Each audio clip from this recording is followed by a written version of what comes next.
No. Wonderful. All right. Welcome everyone to the Dungeon Folks, our 8th episode of our live stream Dungeons and Dragons campaign. We're all here, full cast again. Travis, Ryan, Lee, Justin, Evan. Woo! I'm Alex. I'm your Dungeon Master, and let's get right back into it. We had a really interesting. I don't remember what happened. That somebody you fought somebody. You fought somebody again. I meant fighting in general.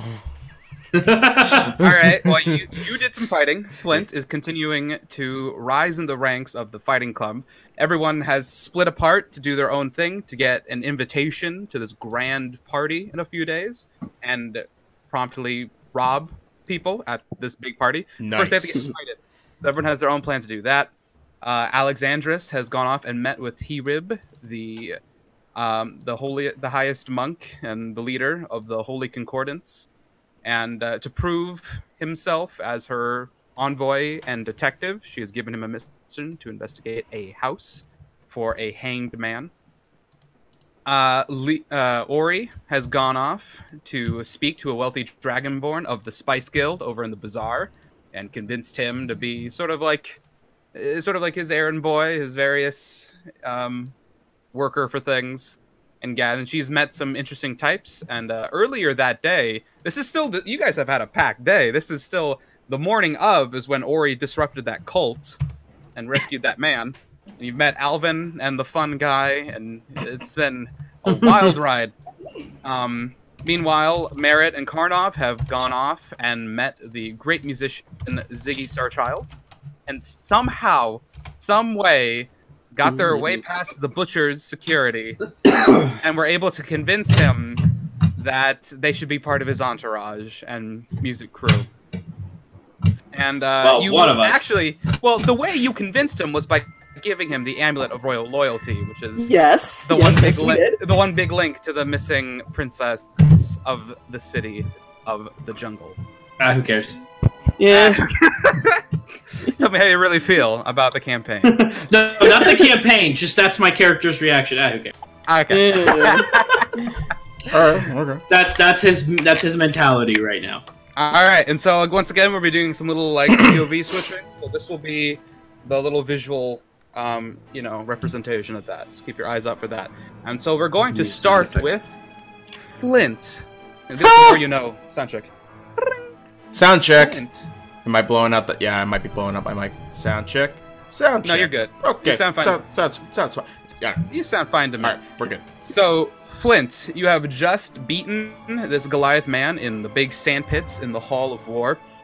And it's at this point that someone rolls down a ladder and it plops into the sand. And they start, like, gesturing for you to come back up.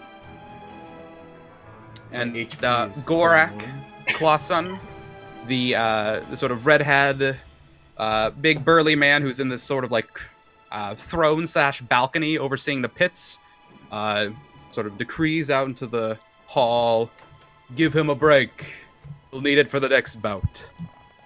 And he sort of gets up and he gets out of his chair and he walks behind. He comes down some stairs and he pops out. By the time you get pulled out, and he walks up to you. He's about you've only seen him sitting there for like a while now, but now he's standing. He's about 6 feet tall, sort of a burly dude. He's got sort of like a fiery red hair. He's got like a circlet, and the crest of which is a holy symbol to keep forgetting if it's Cord or Tyr. One of them, a god of war. This is the war church. Welcome. And he sort of motions with you to follow him over to a long table where there's tankards of ale and a nice roasted chicken already placed there. And he motions you to sit next to him. Oh. And he says... Okay. And he says, "So, my dwarf friend, you are already doing quite well for yourself. You have the war god's luck. How do you feel?" My blessed ass is devouring food and saying, quite blessed and lucky, actually. Thank you for having me. Funny enough, wonderful feast here. As soon as you say "my blessed ass," you feel the blessing of the bless spell fade, as it's been longer than a half hour. Okay. But the chicken. I was just saying that I was grateful for getting so far. Oh yeah, blessed is in like the general sense. Well, in the general sense, yes, you were still very Shouldn't blessed. have And used the word blessed. You would have forgotten. the chicken is quite good though. Mmm. It's freshly roasted, many seasonings. It's got some rosemary, some thyme, very nice pepper, some good sea salt on it. Mm-hmm. Very good.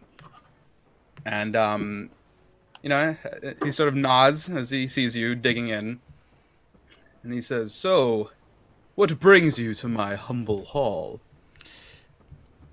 Ooh. Why do you fight?"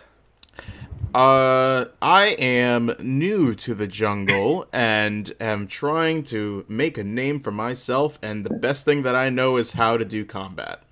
And so when I heard of the great Clawson and his Church of War, I found I should make my way over here.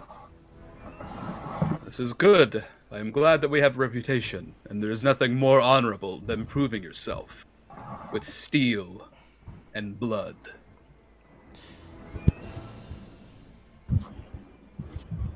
Drawing a blank.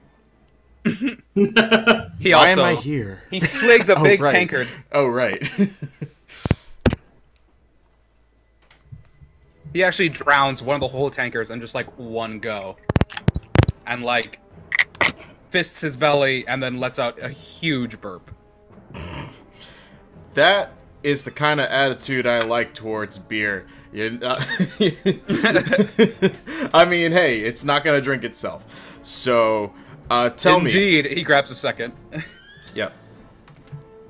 So tell me, I'm looking to find where I can, you know, do proper meeting and greeting here in the jungle and get with the right people, because I've seen some of the more unsavory parts of the jungle, as it were. Oh, okay. I thought you were done. That was a jungle. No, that was a vague Gala reference. Did you give me that? Thank you. Gotcha. Well, he sort of nods his head and he's like, "Yes, the jungle has many dens of vipers, but it only such strife is how you really prove yourself. There are many, depending on who you want to meet, what type of person you are, and what kind of friendship you hold dear to your heart. There's many brave fighters, many great warriors. The leader of the butchers, a big man named Hote. He was an adventurer once. He's the strongest man I've ever seen. Though he's sort of abandoned his ways, keeps to making a profit now, but I dare say he earned it. Let's see. Well, you might find kinship in the fellow dwarves. They run the mines. They built the transit system. Although they are sort of in a squabble with the Golden Company. They have the gold mines. I find myself in a squabble with dwarves as of late myself, so... Well, let me tell you, you're about to get into more of a squabble with one particular dwarf very soon. Oh, that's encouraging. He sort of chuckles to himself as he keeps drinking. But tell me, once you've met these people, and once you've made your name for yourself, what do you really want, Flint of the Fireforge? Why should the war gods smile upon you? I say, if I can prove that I am the strongest dwarf in this here jungle, then I should be able to have some hearsay and the, what do you call it? Upper bout places. I'm just making up words now. I'm sorry? Ignore me, I'm drunk. That's good. Well, rest it off, and you'll get ready for your next bout.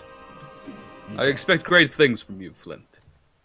And, Flint, I'd just like you to make a straight charisma check. Charisma check. Yep.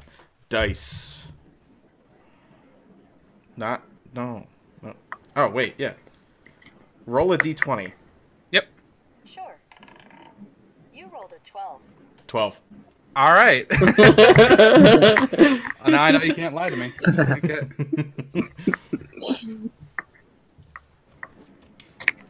All right. So he begins to walk off. You hear other people cheering. So there's other fights going on in the fighting pits.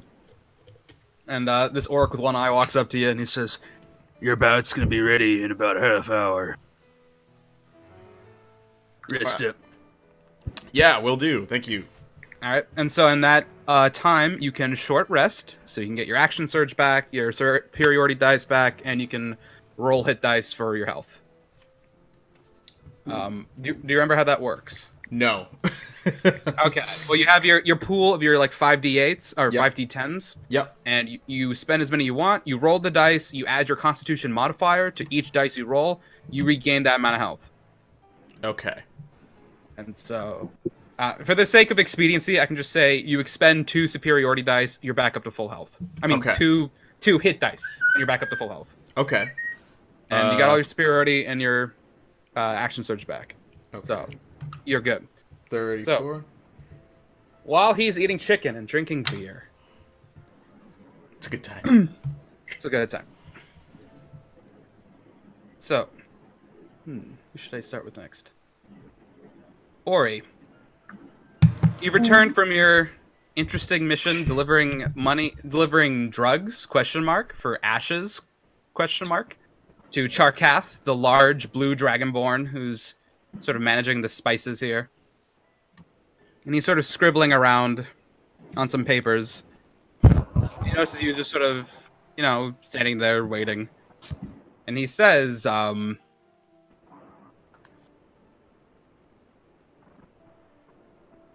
"Tell me, my young friend, what do you want in this city?"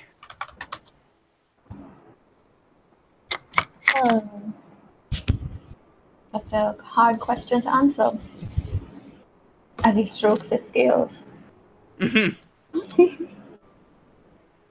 sort of rubs the scales on his lower neck. "Aye. But people do not just come into my tent with such boldness. You must be driven for something." Well, I want to find a deeper purpose in life, and I thought that you would be the man to go to.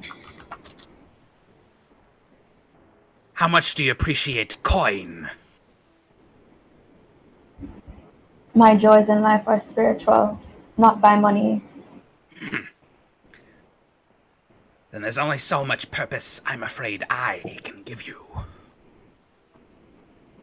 But with a loyal companion like me that doesn't expect a lot of coins, you will find not just a companion, but friendship. Huh. It has been some time since I've had an honest friend. There's not many in the spice industry. Too many people trying to climb the ladder. Do they see you as a friend? No, they see you as just another rung. But maybe you're different. Time will tell. I guess it will. Very well, Ori.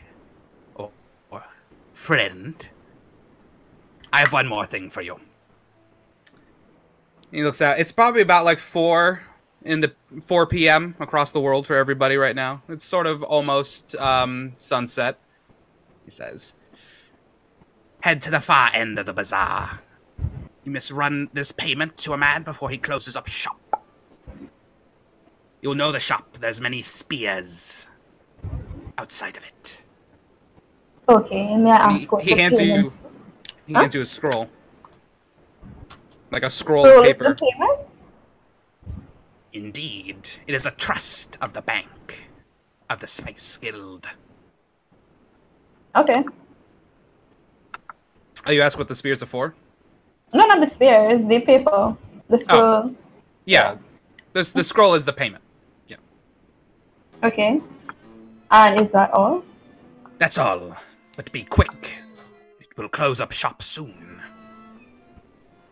Alright. And I make my way out of the tent. Make your way downtown. POV shift. So, Merritt and Karnov. You're standing there. Oh boy. In the room of Ziggy Starchild, and he takes the amulet and sort of dangles the chain, and he puts it on. And it's sort of just now this big, ostentatious, platinum diamond shape hanging on his bare chest. He's like, It looks ravishing. Thank you. You're welcome. Come then, I'm afraid it's not just my opinion. You have to woo. I must run you through my bosses real quick. They call themselves the Butchers, but if you're kind to them, they'll be kind enough to you. And I kind of glance down at Merritt, like, oh boy. Mm-hmm. Oh boy. If it was up to me, dears, you would just walk in with me. But I'm afraid they will send their bodyguards with me. They will question why you're there.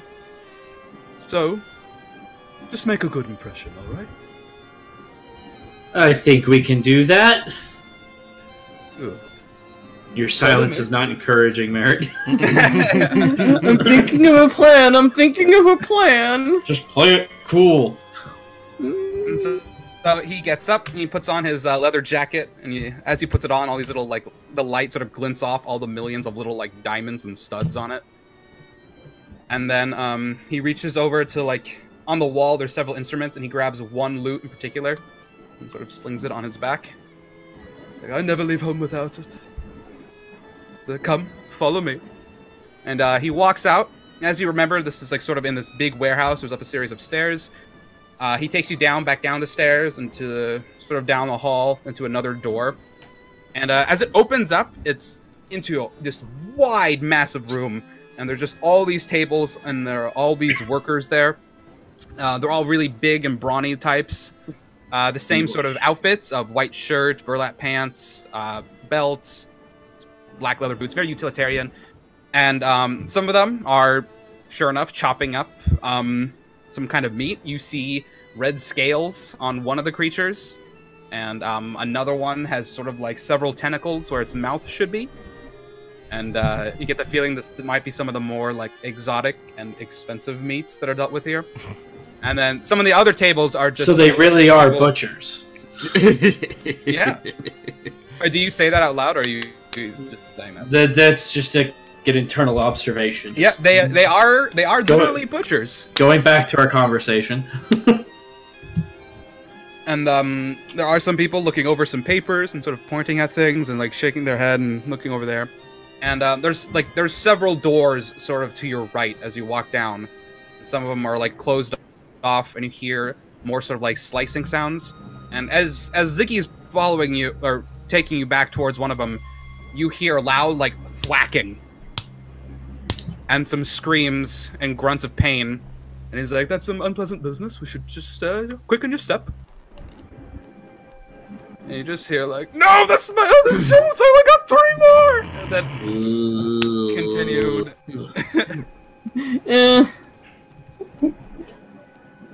And so he walks up, sort of in the back of the, towards the back of this massive room. You walk like, 80 feet something to the other side of it. And there's a woman, a really tall woman. She's got the same outfit, but she's like 8 feet tall, sort of like stony gray skin, and over her head, she's wearing like a bear's head, and like so it's like a bear face and like a grizzly, like she just chopped off a grizzly's head and wore it, but like the top jaw is resting right on like her forehead, the lower jaw is sort of loose and dangling below her chin, and so sort of like she nods to Ziggy, and then she looks at the two of you and just scowls. She's like, "Who are these idiots?" And Ziggy just says, "New friends, darling. Gotta introduce them to the boss. He's not going to like them. To be fair, I don't know if he likes many people. On first impression, he thought I was insufferable. Yes, so did I. Well, and aren't you charmed? Not really. Give it time. Let us in." And so she sort of rolls her eyes, and she opens the door. And inside, you see two more sort of burly guys, and they're holding onto a chair. And in the chair, you see someone with familiar-looking attire. They themselves are, you've never seen this person before, but they are wearing the clothes of the pack. And their face is just like a bloody mess. And standing over this person is the tallest, biggest half-orc you have ever seen. He is like 8 feet tall. His chest is like 5 feet wide. And like his biceps are probably like the size of like your entire torso, Karnov. Okay. And then the person on the chair just like, I'm telling you, you fucking orc. I don't know nothing. See, and you hear a big grumbling voice. See now, what I just heard is there's no more reason for me to be alive. And then you just hear wham! As his just like huge meaty fist just punches right into this person, and it breaks the chair, and the body just goes sprawling a couple feet. Okay. And he just sort of like gestures to clean that shit up. And the two other guys sort of shuffle him over. And he turns around forward, he pulls out a cloth, and he just wipes his knuckles a bit. And when he turns around, you see his face. He's sort of an older half-orc. He's got like long hair, and it's going a bit gray. He's missing one of his tusks. So he's only got like one more on his right. And he's massive. And if you notice that he's wearing the same uniform as everybody else, but his belt is huge. It's like a WrestleMania championship belt. And it takes up his entire stomach, and like the center of it is just wreathed in all these rubies and like red crystals that are in the shape of like an angry screaming face, and the face is which has a beard and hair made of flames. Oh boy. Okay. We got this. As he lumbers up, the room shakes a little bit with each one of his big clompering steps. How you doing, Ziggy? I'm doing quite well. And who'd you bring me here? He sort of just pulls over what you thought was like a wardrobe, but it's actually just a huge wooden chair. Just, like, scrapes it over and just like flumps inside it. He just like gestures to you two. Oh, he's not going to introduce us, is he? Okay. I butt in immediately. Hi there, I'm Gaius Halloran. I'm a songwriter from across the ocean, and I brought my wonderful new compositions to our friend here, and I am now in Ziggy collaboration. looks at you with like an upraised eyebrow. I'd like you to roll a deception check. Now you want to participate? I roll a 17. Thank God. Oh, that excludes my proficiency in deception, which is a +5, so it doesn't matter. Okay.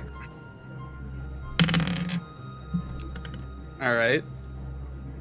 And he sort of looks at you and just sort of squints.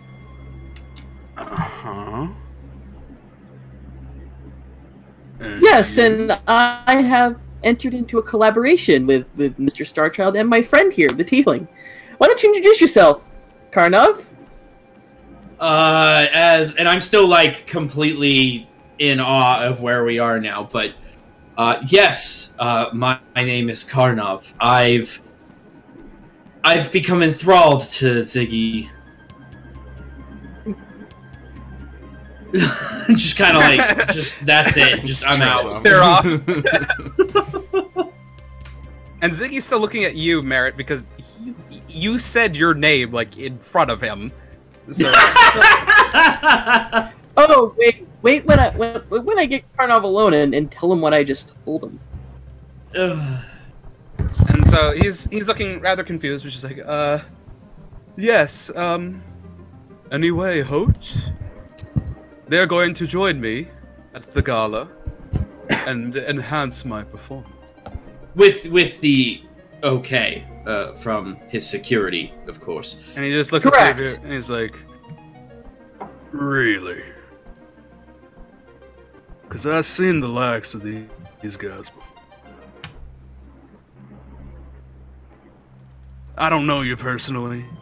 I know your type. you, and he points to you, like, You probably like stealing from people and hiding in the dark. and you, I assume, are some sort of magic prick. I've seen them all, dime a dozen. I've been out there in the muck. I killed giants. Alright? I've been on my own adventures. I know this type. So what in the hell do you little spitfucks have to do with my talent here? I haven't told you a lie since I walked into this room. roll a deception check again.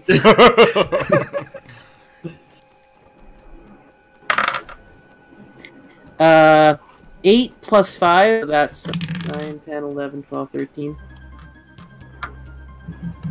He just goes, uh-huh. Okay. Tell you what. Ziggy seems to be taking a liking to you. So that's enough. He can handle himself. But, in the process of covering all my bases, Joanna. And the woman with the bear head sort of steps up. Yes, sir. Like, change the plans, you're going to the gala too. Keep your eyes on them, they leave your sight, they do anything stupid, you bring me their hands. Got it? She just looks at the two of you. Yeah, with pleasure. Okay, great. Great! Anything else you need from me, Ziggy? And he's like, no, sir. Have a splendid day, host. If you don't mind, I'm going to take my friends over to my favorite shop in the bazaar. Like, well, now why'd you gotta do that? Oh, it's going to close soon. I have to get the matching leather. Nice. Like, this can't wait. No, it has to happen today. He books up quite fast. He's going to close soon. Alright. Alright. Have a wonderful day, horny and shady. Nice. Well done. Well done. Just say, somebody get me a beer. Now, Ryan, speaking out of game, joke's on her. I have disguise self. So, POV shift. Alexandris,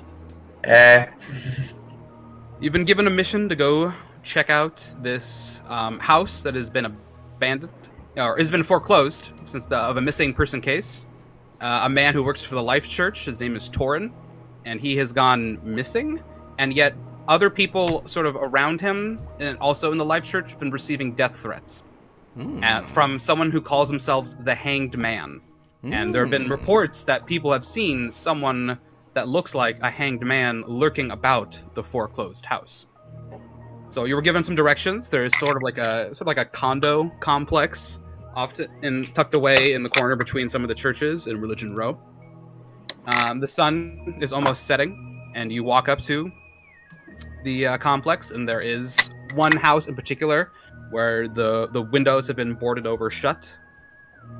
And there's sort of like a little, a wooden side that's been like planted in there. The little parchment attached to a post has been stuck in the ground.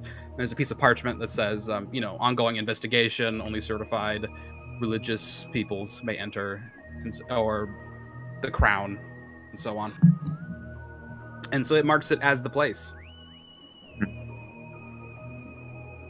What would you like to do?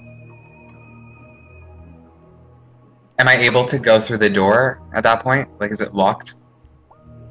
So you walk up, and it is locked, but the lock is, like, broken, and it feels like the door is just sort of, like, jammed shut, but could be, like, budged. Could I budge it and try and go through?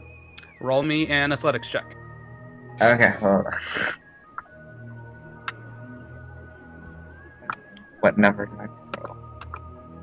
2. So 13. 13. Yeah, that's enough. So you really put your like shoulder into it, and it just like flies open as if you got the feeling like it shouldn't have been that easy, but it was.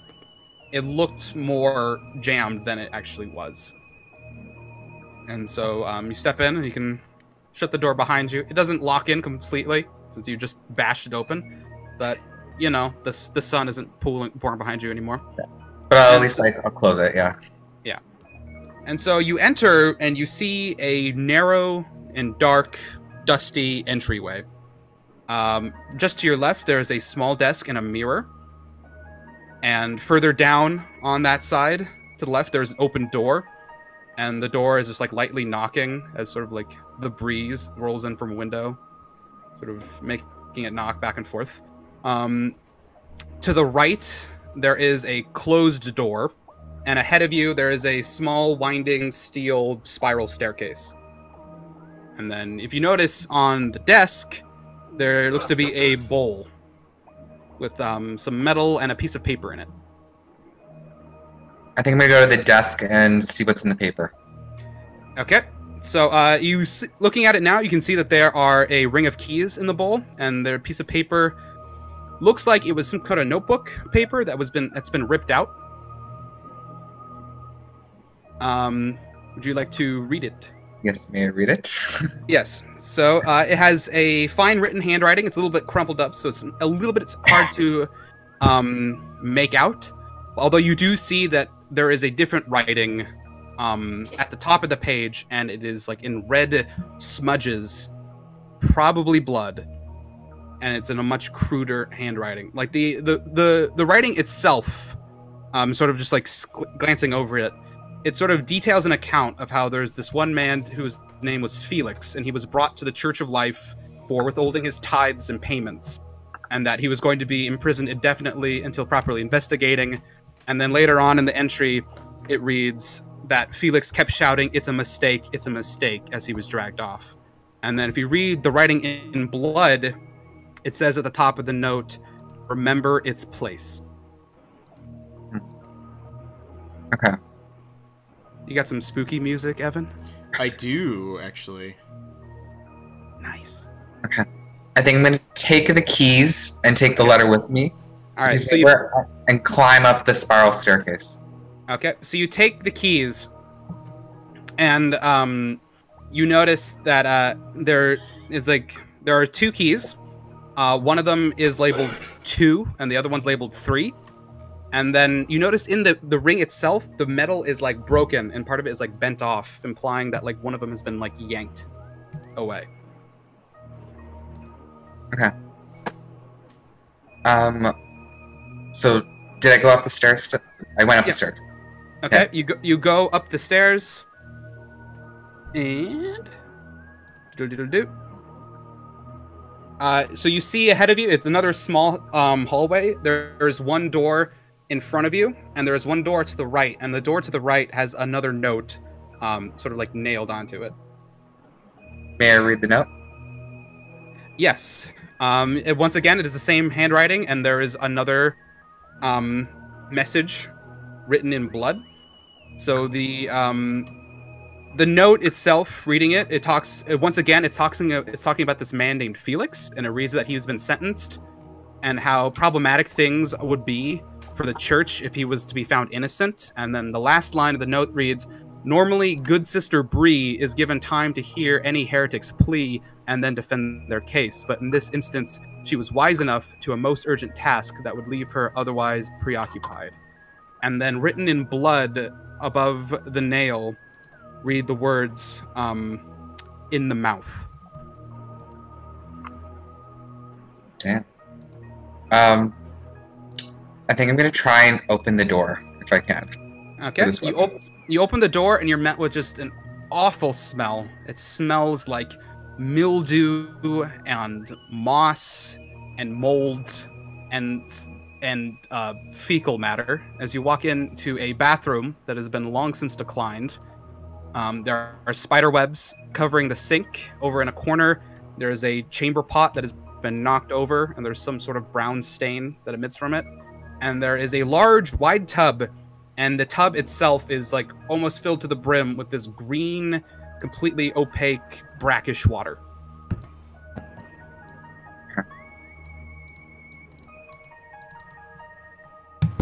This is like some horror movie stuff. Yeah, I'm trying to think. I'm debating if I should reach into the water and see if I can fish anything out. That's how you die, dude. That's how you find things in horror games. Or it's how you die. This is Justin's jam. Yeah. I think I'm gonna reach into the water and just go for it. Just see what I can find in there. Where are you reaching? Like into the tub, like where the green I know, water. but like, are you reaching like right under the faucet, at the end of the tub, or like in the middle? I'm gonna reach right at the faucet part. Going right in. Okay, so you reach in, and it's a really deep tub. Like, your hand is getting in there. You feel the cold dampness of the water as you slip in, and it feels really thick. It doesn't feel just like water. It feels sort of like there's some slime and ooze in here. Your fingers go in the water. Wrist, forearm, elbow, bicep. And then it's not until it's almost like mid-bicep, between the, like, you know, elbow and shoulder, your hand touches something. Two things. You feel something sort of firm, two sort of firm and pointed things. Okay. Can I grab one of them and pull them out? You sort of grab it, and it sort of has some give to it, and you pull your arm out of the water, and you are holding a boot that is falling apart. Okay. And then there's one more thing in the tub. Or was that it? Can I reach in and grab the other thing? You pull out a second boot. Thank you. A skeleton in there? Hang on. Okay. I think I'm gonna leave the bathroom then. Okay. Yeah, if there's nothing else to search in there. And then I think I'm gonna walk down the hallway and go to the other door. Okay, you walk up to the other door. And open it and try and go through. It is locked. Can I use one of the keys to try and open up? You try, both key number 2 and key number 3. Neither of them work. Hmm. Could I try and kick the door in? You could try. Roll an athletics check. A 3. You kick the door, a loud little boom. It is firmly in place. Okay. I can't try it again. Like, No. no. You Okay. gave it the best kick you could. Okay, then I think I'm gonna. I guess I'll go back down the spiral staircase if there's nothing else in the hallway. Mm-hmm. And then I'm gonna go to that one door that I didn't explore. There's 2 doors. There's one door that was closed and one that's open. Can I go to the door that's open then? Yeah. So, you walk in and you see that. Oh, I forgot to do a thing. Oh well. Yeah, never mind. So you walk in, and it is a kitchen. Okay.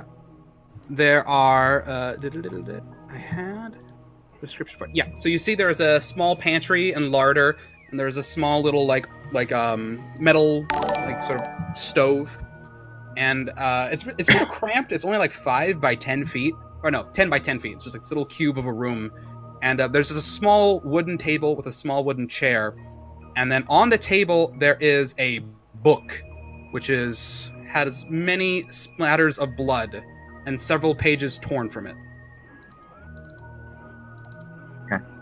I think I'm gonna inspect the book to see if the pieces of paper came from the book. Roll an investigation check. Okay.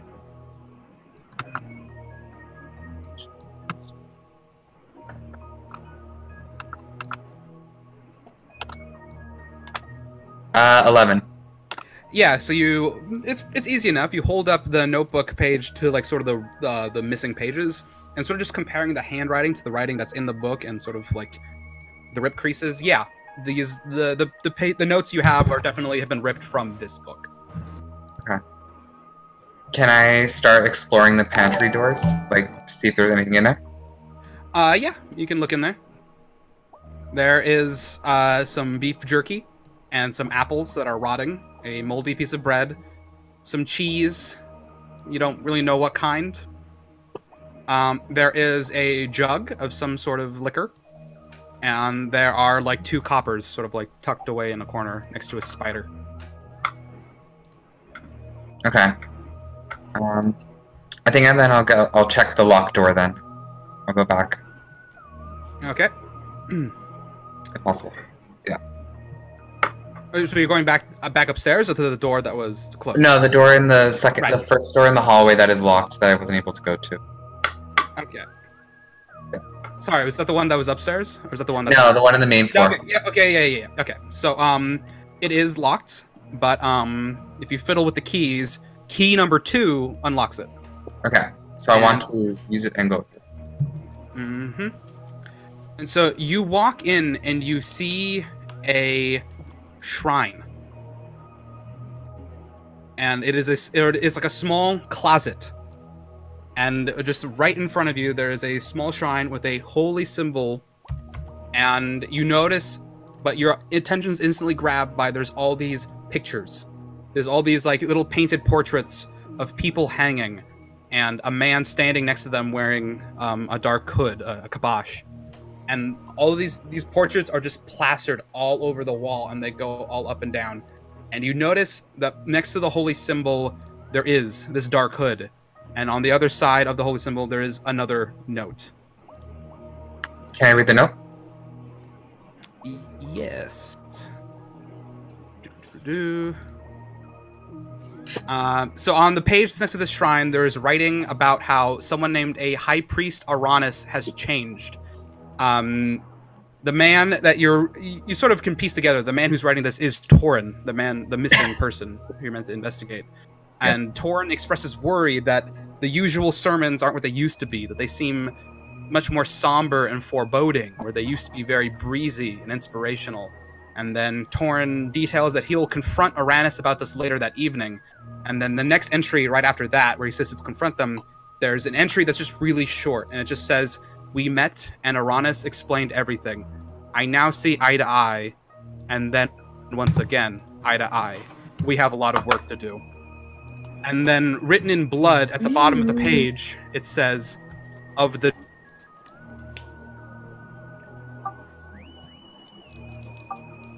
What does it say? Oh my god. Discord, why'd you do that to me? Uh-oh. Kicked him in and out. Do the same thing Okay, I'm back. to me. Can you hear It me? was Can you hear me? dramatic pause. Dramatic pause. The blood reads, "Of the drowned man."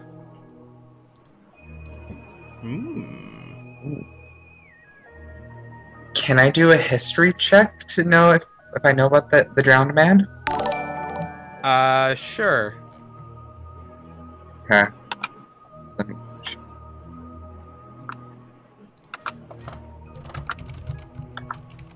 6.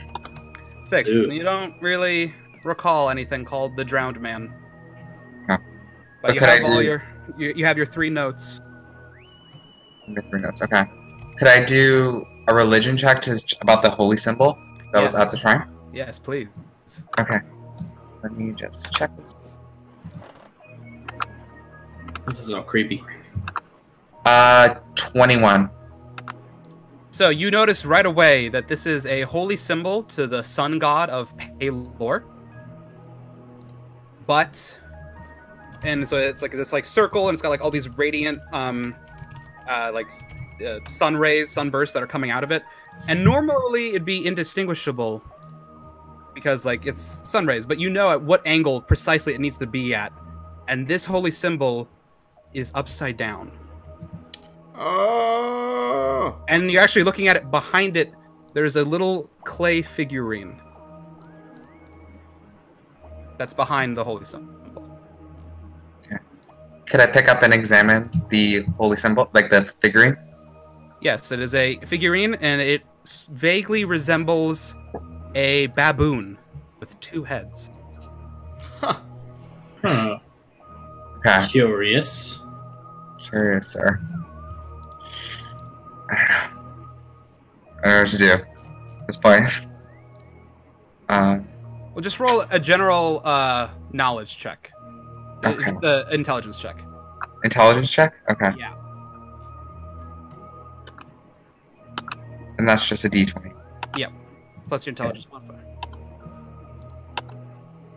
I think it's a 5? Yeah, because 4 plus 1. Okay. I'll just give this one to you because I don't think I described it correctly. Okay. The boots felt heavy. Like you weren't just pulling them out of the water. You felt like you were taking them off something. Oh, okay. That was probably my fault. No worries. Then can I go back upstairs and check those boots? Yes. Okay. So I will climb the spiral staircase. I will head into the creepy bathroom. Mm-hmm. And I will reach in to the middle part of the tub and go deep. It takes a little bit less time. It's just like just past your elbow, and you feel like your hand pushing up against something sort of soft but firm. Okay. Could I grab it and try and pull it out? You feel like your hand hook around a belt, and you feel like you're lifting a torso. I will continue to pull it out of the tub and place it on the ground. Roll a strength check. Okay. Athletics. These keep getting you.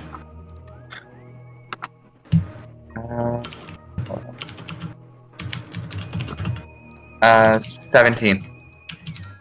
17. Okay, so you you reach in with both hands and you hoist up and you pull a man out of the tub. He is human.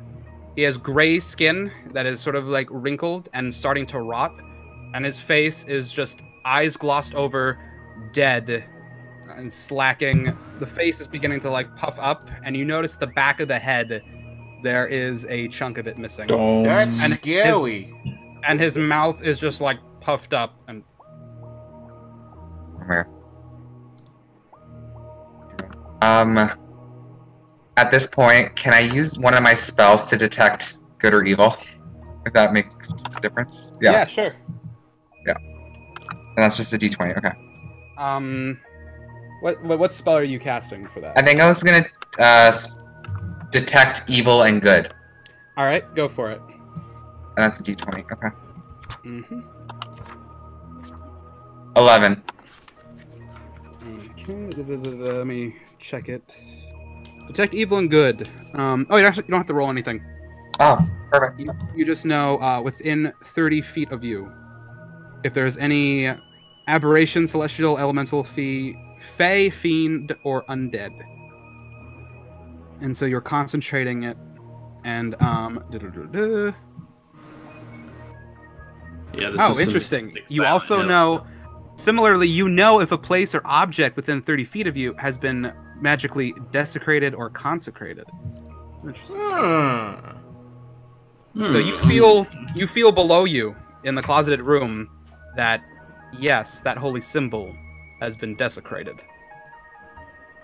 And not within 30 feet, but you feel a vague ping of undead somewhere. Oh. There is someone dead around here. But it's not within 30 feet, so you don't know. So it's not within 30 feet, but they were around. Mm-hmm. Okay. Okay. Could I try? I don't know who the dead body is. Am I able to like search his pockets and see if he has any ID? Roll an investigation check.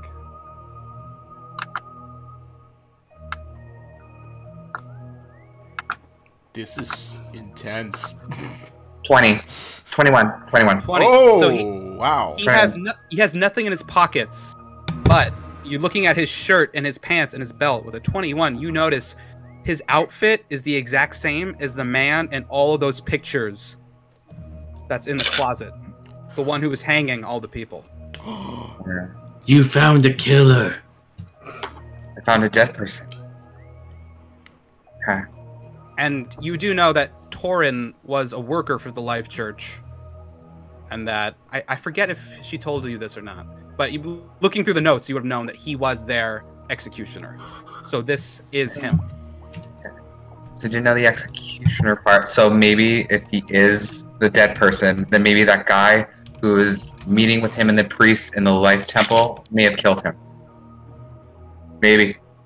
So maybe I should go see the guy in the life temple. Could I do that? That would require a lot of walking. But Yes. Okay.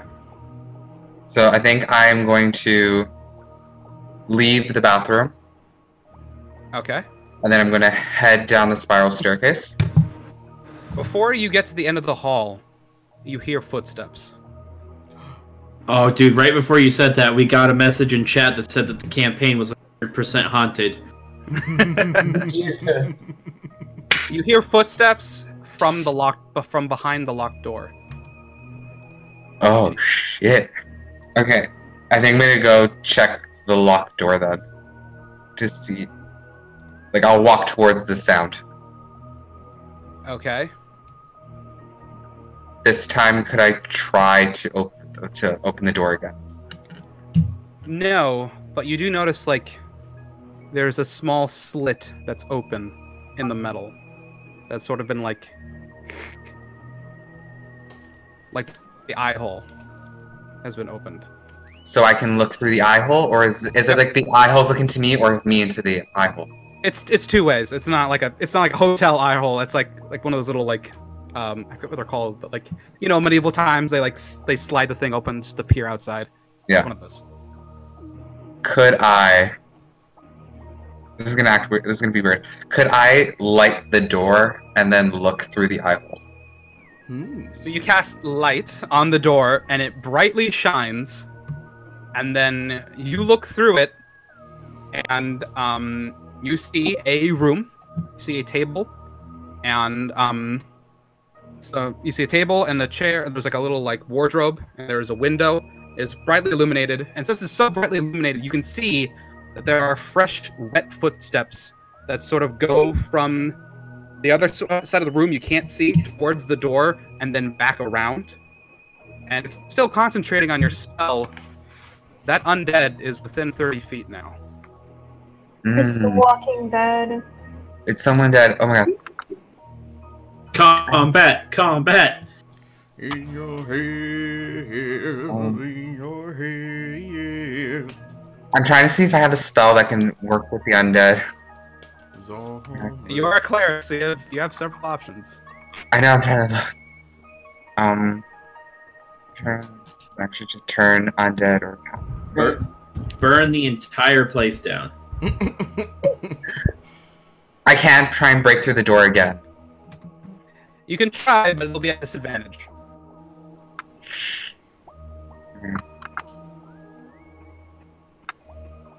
I think I'm gonna try again, because I need to break through that door. Okay. Go for it. 5. You kick. Wait, what have you done with the body that was in the tub? The body is just on the ground. It's just on the ground. Okay. Yeah, I searched through the pockets, it's just there. I've pasted a message from chat. You kind of have to read it to get it into our chat. Yep. This is how I'm gonna die in this horror movie. Don't dead open inside. So as you bang against the door, Yeah. you just hear like a small. I only just got that reference hear when you said it out loud. You hear a very faint whispering voice. If you made it this far, There we go. check the notes. Notes. Notes. The notes! Okay, can I whip out the 3 notes again? Yeah. That I have? Okay, Can you reread them again? So in blood, on one of them it says, the first one you got, it said, remember its place in blood. The second one you got, it's in blood, it said, in the mouth. And then the third note, it said, of the drowned man. Okay, remember. Gross. Okay, I'm gonna have to head back to the dead body then. It's lying on the floor. Okay, so I will walk back to the bathroom. Yep. That's gross. He's still dead. I'm gonna look. Is his mouth like it's open, right? It's like full. It's closed, but it looks like his cheeks are sort of puffed out. But its mouth is open. No, Or do I? You have to open his mouth. It's not just. I will open the mouth of the dead man. This is my new favorite chat participant. This guy. So you sit down So gross. and you peel back his chin, and it's the rigor mortis is sort of set in, so you have to kind of really sort of force it, and you slowly pry it open. And since it's flopped on his back, you see just a pool of that same brackish water in his mouth, and then glinting, sort of in the middle of the water, a little bit of iron. I'm gonna reach into the mouth and try and pull out the iron thing. You reach into the mouth, and your hands wrap around a single iron key, and you pull it out of the water, and you're now holding a key that's labeled 1. Okay. Mhm. I'm going Start. Yeah, it's the one key I've been missing. So I think the only door that has been locked that I don't have the door to is that locked door. So I'm gonna walk back to the locked door Mm-hmm. and use key number 1. This is some Zodiac shit. It unlocks. Good movie. I'm As he gonna leans in and listens quietly, he hears a faint, gravelly whisper on the other side of the door. Coral! Coral. That's chat's So, engagement for all The that. door is unlocked. You have unlocked it with the key. I will walk into the creepy room. Great idea. Open it, and you walk in. You see the table and the wardrobe sort of vertically opposed to you. You see now a window, and the window itself, there's like some curtains by it, and the breeze is sort of wafting it open, because you realize the window's gone. It's smashed open. There's glass all over the floor. And sort of in the bed, in the corner, there's just a single, looks like a man, but his head is hunched down.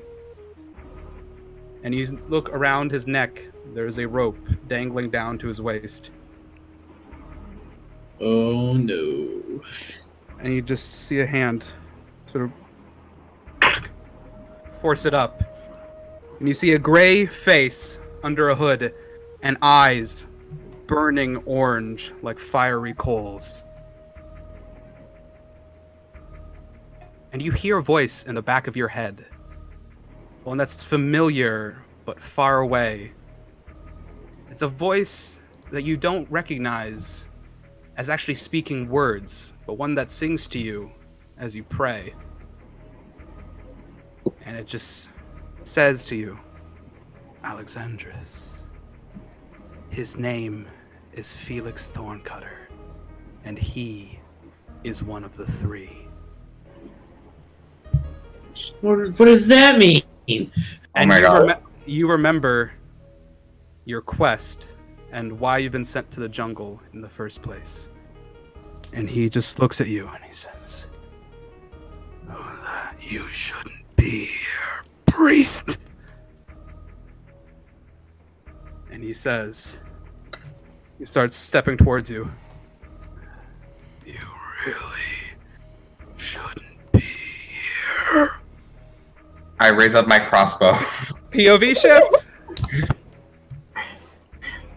Oh boy. That was a cliffhanger. That was rough. Oof. I So- thought we were in trouble. Beta POV shift. origins. So, Ori, Mm-hmm. you're walking through the bazaar. It is winding down. The sun is beginning to set, and you find the guy with all the spears out in front of him.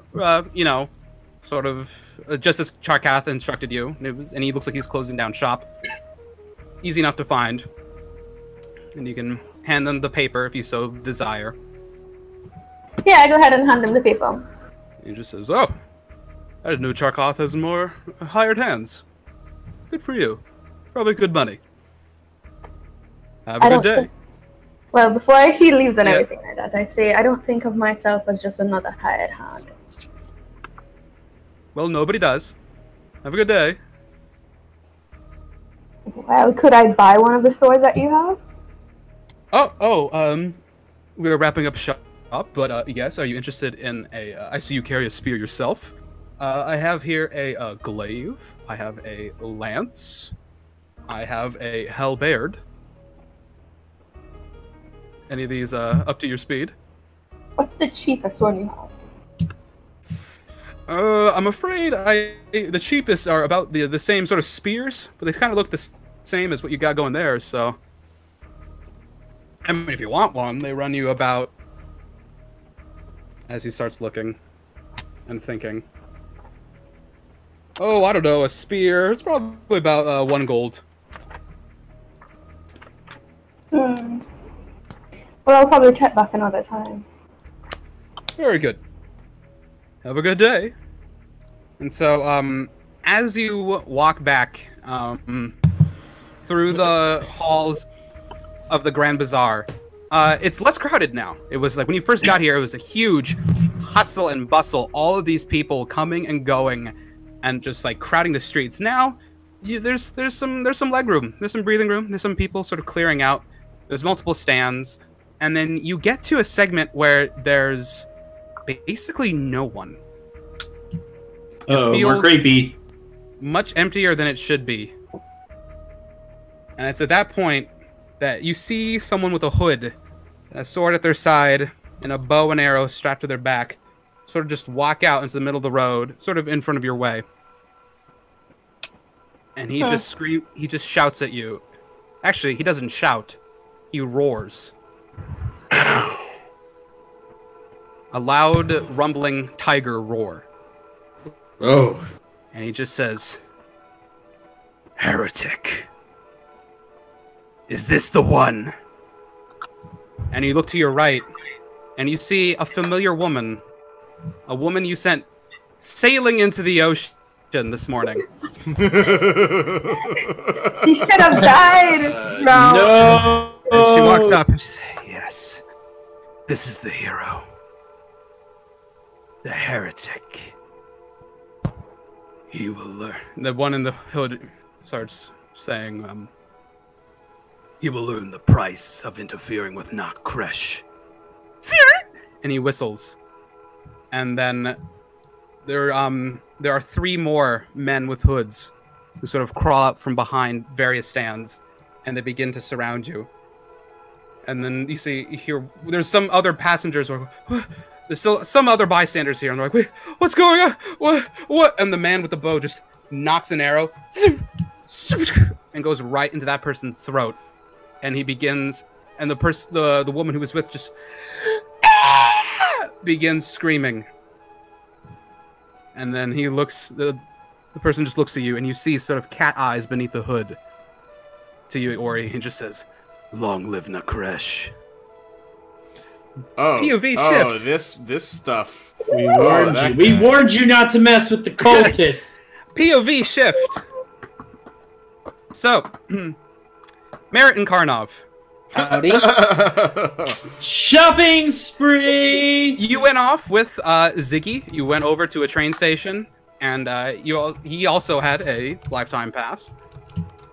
And so he takes you over. He takes you over to the Grand Bazaar, and you're sort of walking through the streets.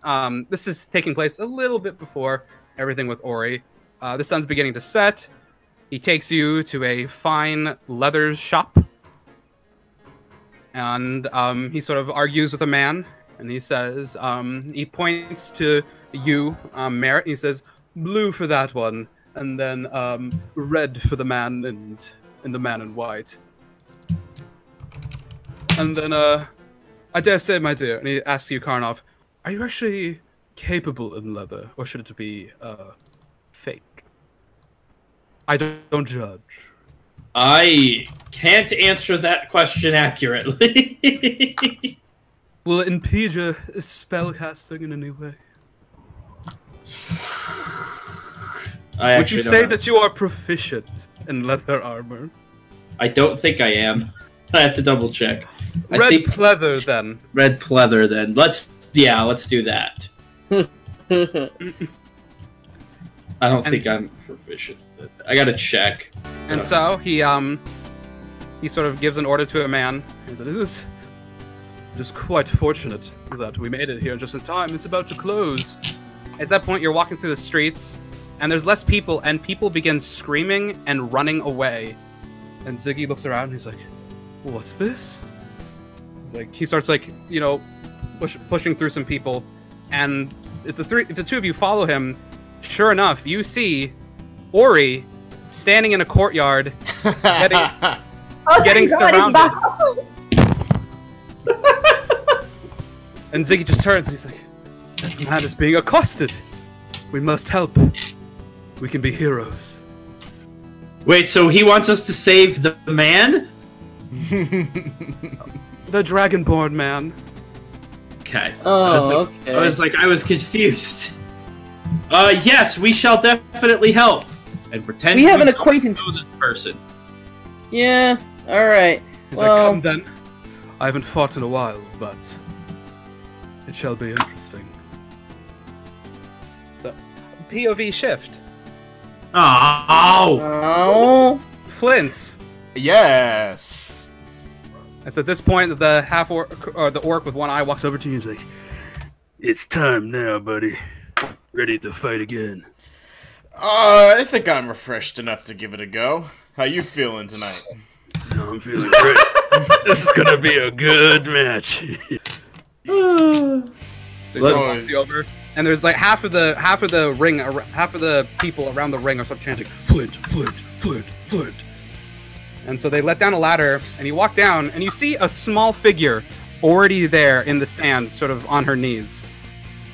And then as you get down there, she stands, and she is a dwarf woman, but she has dark gray skin and white hair and a ponytail. She is a Duergar. And she stares at you with eyes white as if they were blind, and scowls. She pulls out a shield, and she has a warhammer, but the warhammer has these like spikes on the end of it. And she bangs her shield. "You will not defeat me." And then Gorak looks down at you. He's like, "Let the next round begin!" I exclaim to the crowd, "I'll be here all week. Try the veal." And at this point, as this undead figure walks towards Alexandros, as Ori is surrounded and everyone else walks up to find him, and as Flint goes face to face with this Duergar woman, I'd like everyone to roll me a Duel of the Fates style initiative. Yeah! Oh god, are we doing the George Lucas five segment combat threading here? You bet your ass. I think I went a little too far in some Oh places. boy! Guess what just Here landed on we my go. desk? What just landed on your desk? A cat? I can't. I'm not looking at the screen. What is it? It's a natural 20. Natural 20. That's good. Okay, so Ori, I will roll for you for initiative, and you roll a 22. That's pretty good. And so Wait, I with think initiative, I could do what again? that's your turn. It's gonna be a 10 for me. a 10 for Karna. Okay. There's no bonus on initiative rolls, right? Dexterity. Your dexterity modifier. Okay. Yep. Alright. I got a 15 then. Okay. And then Alexandros. You're muted again. Jeez. Just We lost him.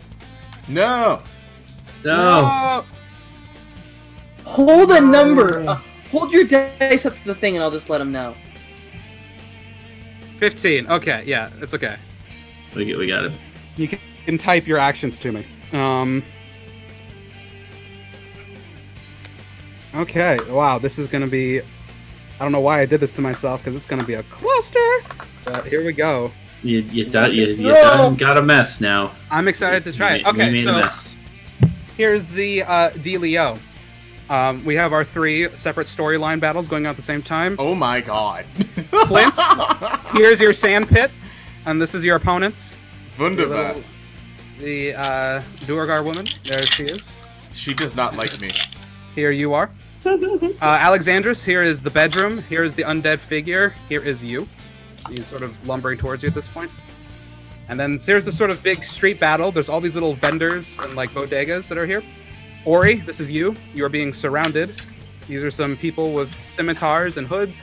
This is the woman you sent flying to the ocean. This is the man who roared at you. So Karnov, there's you. Merritt, here's you. And I didn't have a mini who's anywhere near as fabulous as a Ziggy is. So he's just Do you have, like, Do you have like a David Bowie record and just put it right there? Just like a little tape. I mean, the closest I got is the Vampire Lord Stradvon Zarvich, who is quite magnificent in his own way. So Okay. this will be Ziggy. That'll That'll do. be fine.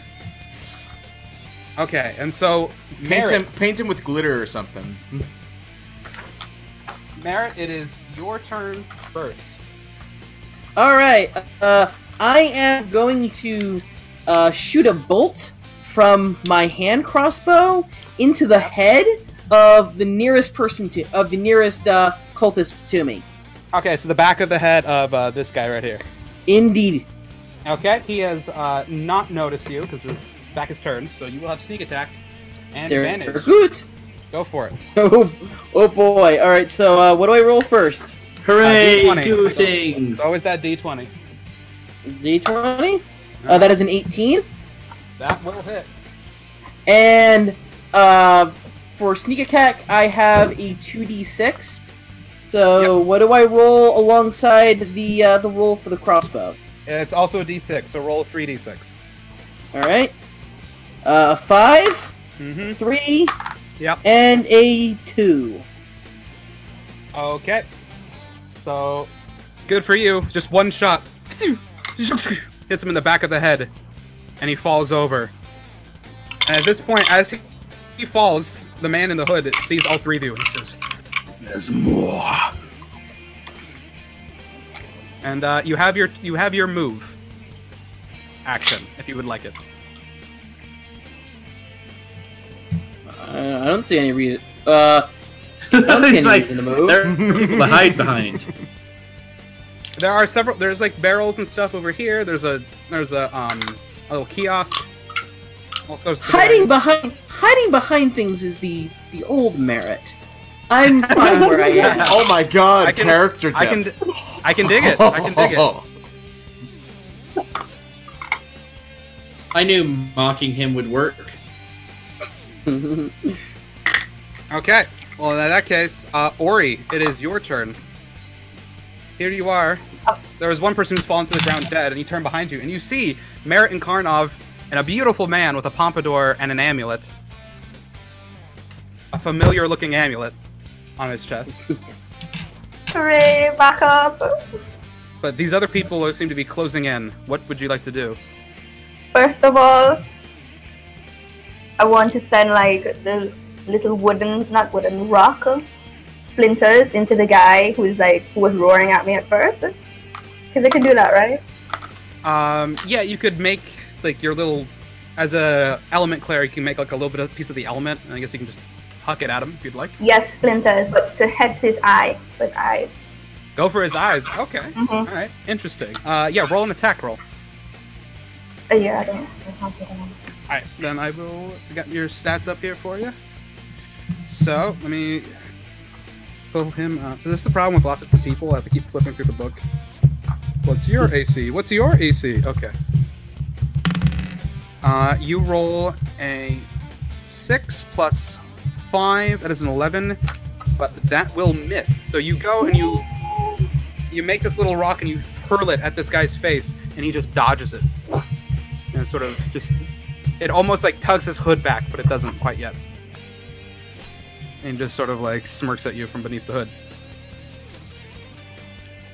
What else would you like to do? Well, I want to send another blast at the woman on the side again to just like push her away. The big one you did earlier today? Yes. Okay. But that's not going to take out too much energy, right? So I feel like it was your action to make the rock and throw it. So you have your bonus action and you have your movement. But yeah. Okay, well, yeah. So I mean, The same got the win for that one. Okay. So she's got to make a Constitution save against that. Or let me look at it up again. Fist of Unbroken Air. Strength save. Okay, these are not these guys' good things. Good. Excellent. So she rolled an 11, so that did not work for her. So instead, she takes 3d10 bludgeoning damage. So that is a 8 plus a 6. It's 14 plus 2. So she takes 16 points of damage, and she is sent flying. Wham! 20 feet. Whap! Ew.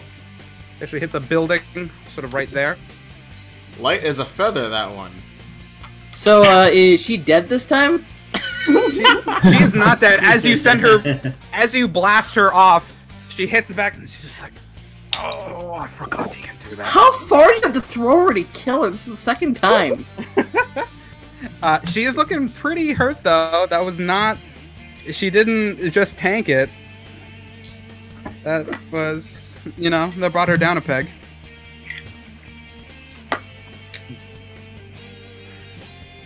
Okay, that is your turn. As you send her flying. It is now her turn. As she gets up from prone, so that's 15. And then 5, 10, 15. She can get right there. And she just holds her hand out at you, Yuri. Now be a good boy and sit still. And she will cast Hold Person on you. So you must make a Wisdom saving throw.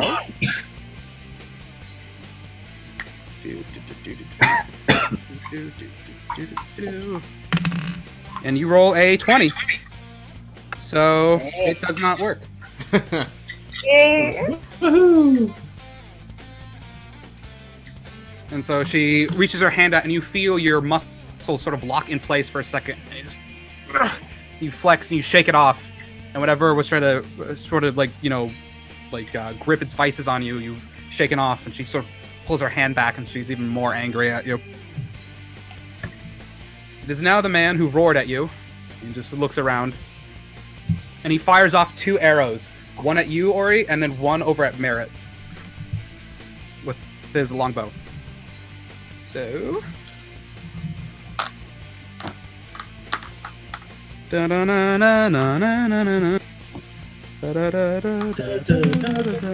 Oh, should I be playing a cover of that? Because I'm just playing Persona 5 battle music again. I mean, either.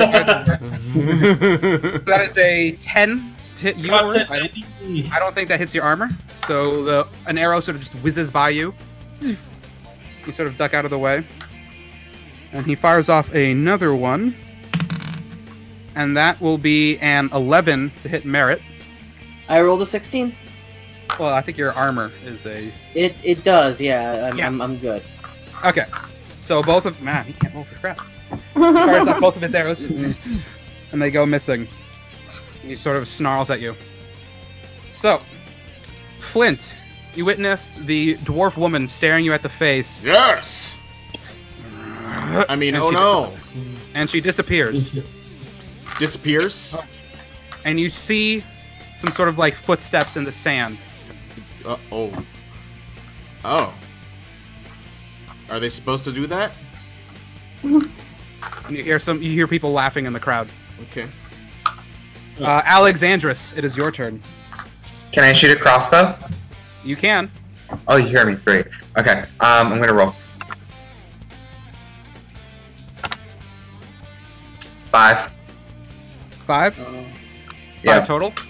5 total. So that will not hit. So you shoot your crossbow, and it hits him in the shoulder. Like, it actually hits him, but he does not care at all. He just reaches up and clink, plucks it out. Is there anything else you'd like to do? Bonus action, movement, any of that? Okay. I can't attack him again. I can only do spells or anything. Yeah. Can I use it my cantrip Sacred Flame? That is an action. You just use your action to shoot them. Okay. Then I think I'm good then. Okay. So it is now the cultists. And you witness, Ori, as these two other men sort of close in on you, and they both slash at you with their curved scimitars. So that is a 15 to hit. I believe that just misses. And then a 9 to hit, so that also misses. So you're witnessing Karnov and Merritt as these two men run up to Ori and they're just like slash, slash, and he just like dodges left and right. Lifts up his leg and just goes like right under him. Hey, thanks for the follow, S-Pac. Woo! Good on you, mate. Hope you're enjoying the show. And that is their go. Flint, it is your turn. Okay, so I can't see this lady.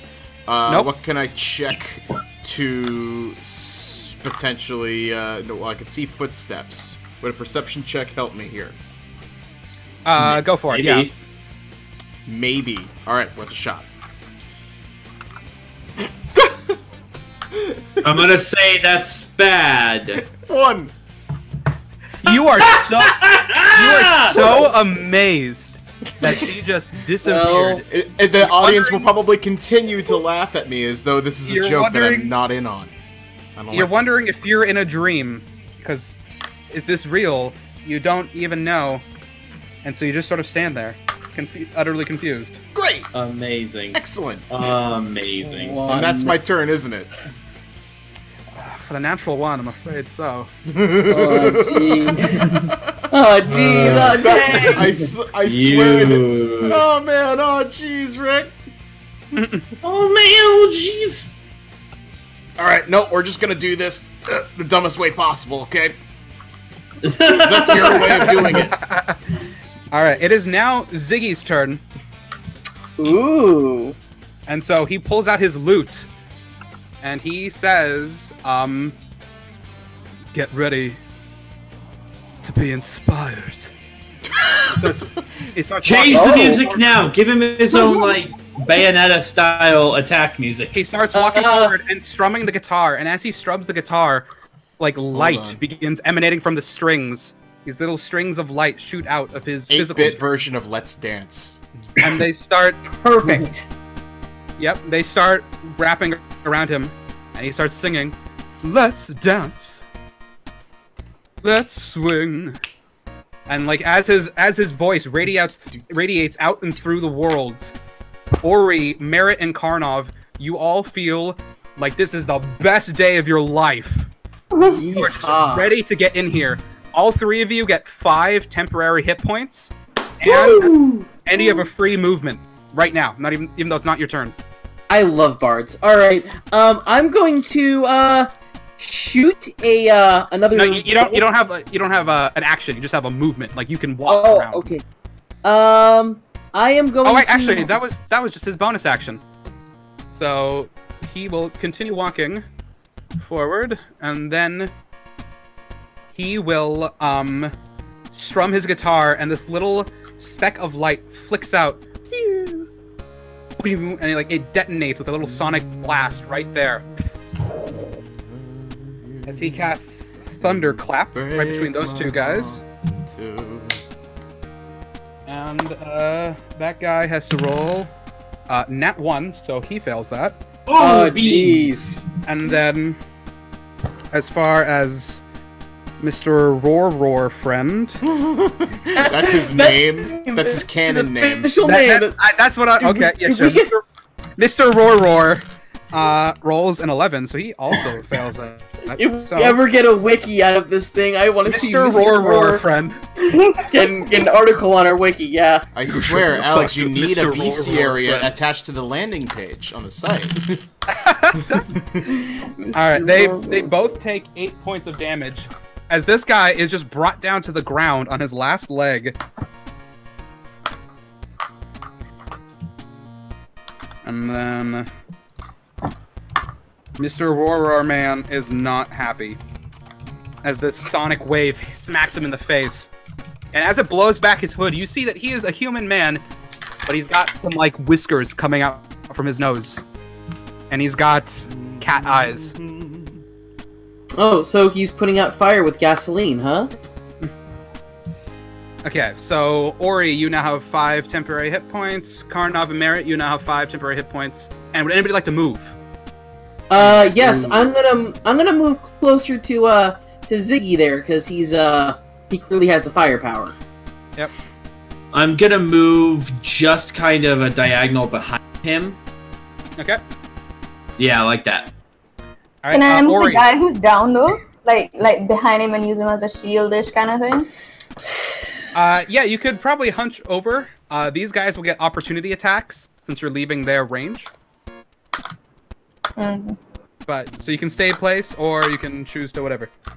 So I can't do like anything like No, this is fist power and everything. This is his singing lets you move, like run if you want. Okay, well I'll just move closer to the rest of them in the back there. All right, we'll say you can get like there without them swiping at you. Just sort of a little pivot. Unless you want, if you can move further, you can move further, but then they're going to attack you with the opportunity. No, I'll stay there then. All right, cool. So now it is this undead figure's turn, and he walks over towards the end of the bed, and with a fist, he just smashes his fist into this like the bedpost, and he grabs it as he breaks it off, and he just chucks it at you, Alexandros. So that is going to be a 8 to hit you. I don't believe it does. So he just throws this makeshift like hunk of wood at you, and you just duck out of the way. And he moves a little bit closer. 5, 10, 15, 20. And now you are face to face with this person, and you see that the rope around him is indeed a noose around his neck. And his eyes are just burning orange and in your face. Merritt, it is back up to you. Did Karnov get a turn yet? Oh, Karnov, sorry. Yeah. I think it's my turn. Yeah, you're right, Finally. Sorry. I forgot, because of the movement thing. Yeah. Right. Okay. Yes. Technically, you should have gone before the undead guy, but we'll do it here. It's okay. It's okay. I'll be polite. I gotta get a better look at this board here. Okay. So I think the closest, if I'm following the figures correctly, the closest person is the dude still standing kind of directly across from me. That's our stabbing dude, right? So this guy is almost dead from the hit from Ziggy. This is the woman that Ori sent flying. That's the woman, okay. Okay, this guy's already dead, this guy's unhurt. And this is the guy with the bow. And this is Mr. Roar, friend. Okay, I'm gonna aim at the woman. Okay, go for it. And I'm gonna cast my Firebolt cantrip. Go for it. So it's a 12. That is a ranged spell attack of 12. 12? 12 will unfortunately miss as you dip your fire. And it shoots over her head, and she like looks in fear at what caused it. And she sort of scans the three of you, and she locks eyes with Ziggy. Shit. And she shouts to the man who's roaring, "He has it! He has it!" And he points right at Ziggy's chest. She points shit! Right at Ziggy's chest. What did we do? Keep going, we're rolling. Alright. It is your turn.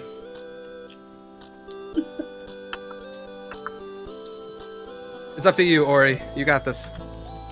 I want to use my acid breath to try and hit the guy with the arrows. Roar. Okay. I forget the range on. I think it can go 5 by 30 feet. Yeah, actually, you can get all three of these guys. Yes, that's why I backed up. There was purpose in my movement. You got that. You got that line. Oh my gosh.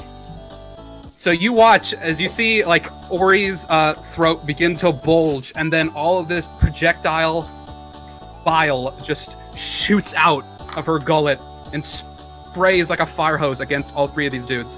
Let's see if they can resist it. So that guy right there Is it gonna be now? rolls a 3, and then Oh. Mr. Roar friend, he rolls a 6. So Ew. both fail. So full damage on all of these guys, and that is 2d6 acid. So it's about to be nasty. Has 6 points of acid damage.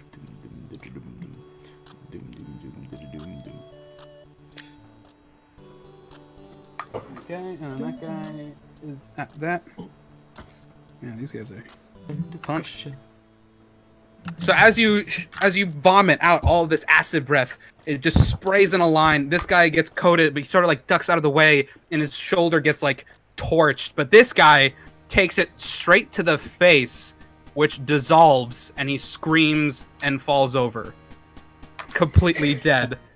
Ha! And as soon as he falls over, he realizes what's happening, and then he's so stunned he can't dodge it as it just hits him in the chest, and it burns away at him, and he roars again. And he's looking at you. He's looking at Ziggy. He's looking at everything, and he points to the woman, and he's like, "Get out of here! Inform the others. I'll handle them." Oh, They're running away. oh, they're not getting away. And so this woman, it is her turn, and she turns and she looks, and she nods and she casts a spell around her, and then she begins to run. 5, 10. They're getting away. She. Oh. And so then this man steps forward, and as he does, his face, he drops his bow, he drops his sword, and then his face begins to contort from a human face, and he grows taller. Hair, orange and black, striped, begins Oh, gee. sprouting, That's not a good sound. and then his face is entirely that of a tiger. His boots rip as feline paws now grow out of it, and then from his hands, these sharp claws erupt. As now Mr. Roar friend looks like a big walking tiger. Oh, that was an apt name, huh? Whoa, you just turned into Daft Punk. 1, 2, 3, 4, 5. Alright, I have a question for you. So is this guy a were-tiger? He is a were-tiger. Alright. I wish I had bought the monster manual in that case. And then he just unloads on you, Ori, with both of his paws. So, Can I first like swipe. defend? I could do anything to defend? No, I don't think you have anything that can block this. No, you have patient defense, which you could have used on your last turn. But, other than that, no. What about the deflect missiles thing? That's That I for brought when with he, it. that's if he shot an arrow at you. This is like a claw. There's nothing you can do against this. This is just happening. Hmm.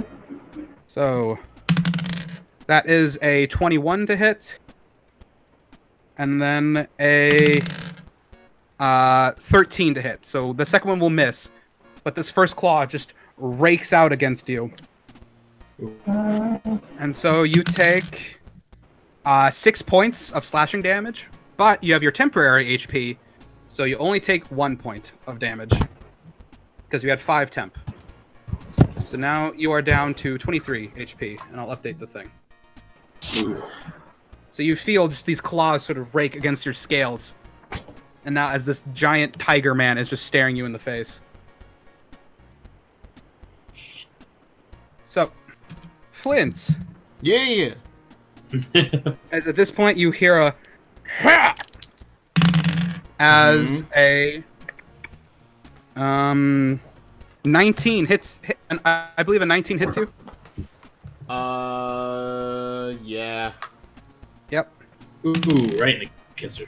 Yeah, like literally, like it's 18 right now. So yeah, you will take 4 points of damage. Fine. So I'm at 30. As she reappears at your side, her visibility broken as she bashes you. Okay. And that is her turn.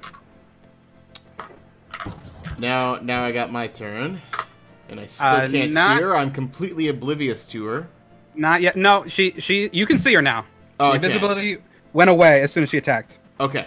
Beautiful. But it is now Alexandra's turn. Okay. Well. Duel of the Fates. It's lots of switching. All right. Alex, I have a question about one of my spells. Yeah. It's protection from good and evil. Uh-huh. And it says that it protects me from all types of like creatures like the undead, but it was very vague on what benefits it does. Yeah, I believe it'll give him disadvantage on all his attacks too. Like me disadvantage to attack him. No, him disadvantage to attack you. Okay. Double check that. Protection from evil and good. It's concentration. Creatures of those types have disadvantage on attack rolls. You also can't be charmed or frightened or possessed by them. And yeah, so all it really does is make it so that he has disadvantage against hitting you. Okay. Could I use protection from evil and good? Yep. Yep, one action, so there you go. So you sort of clutch your holy symbol to Kalimvor, and you're just creepy. It is. And you feel just sort of this like spiritual light sort of wrap around you and make this little barrier around all your limbs. Nice. And you breathe just a little more comfortably. And it's now the cultist's turn. He's just going to turn and swipe at you, Ori, because you're right here. That is a 21 to hit. So you will take 6 points of slashing damage. That is good, Evan. So you're down to 17 now. As he swipes at you with the scimitar and it just like sort of cuts across your belly. You can just sort of smell the sizzling goo and flesh on his shoulder. Seems to be really mad that you just barfed on him.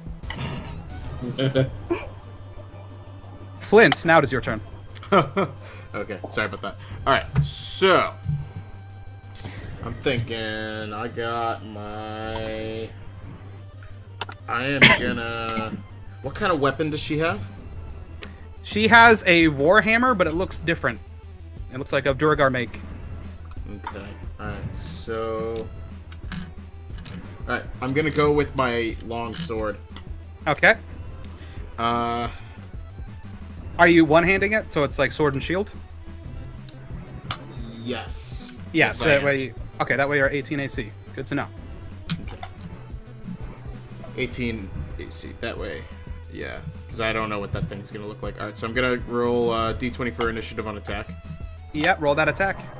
Natural 19 plus... Is that with dexterity? Oh, that'll... it's your attack bonus for longsword. Attack bonus for longsword is 6, so that's 25. That definitely hits. So roll your damage. D8. D8 plus 4.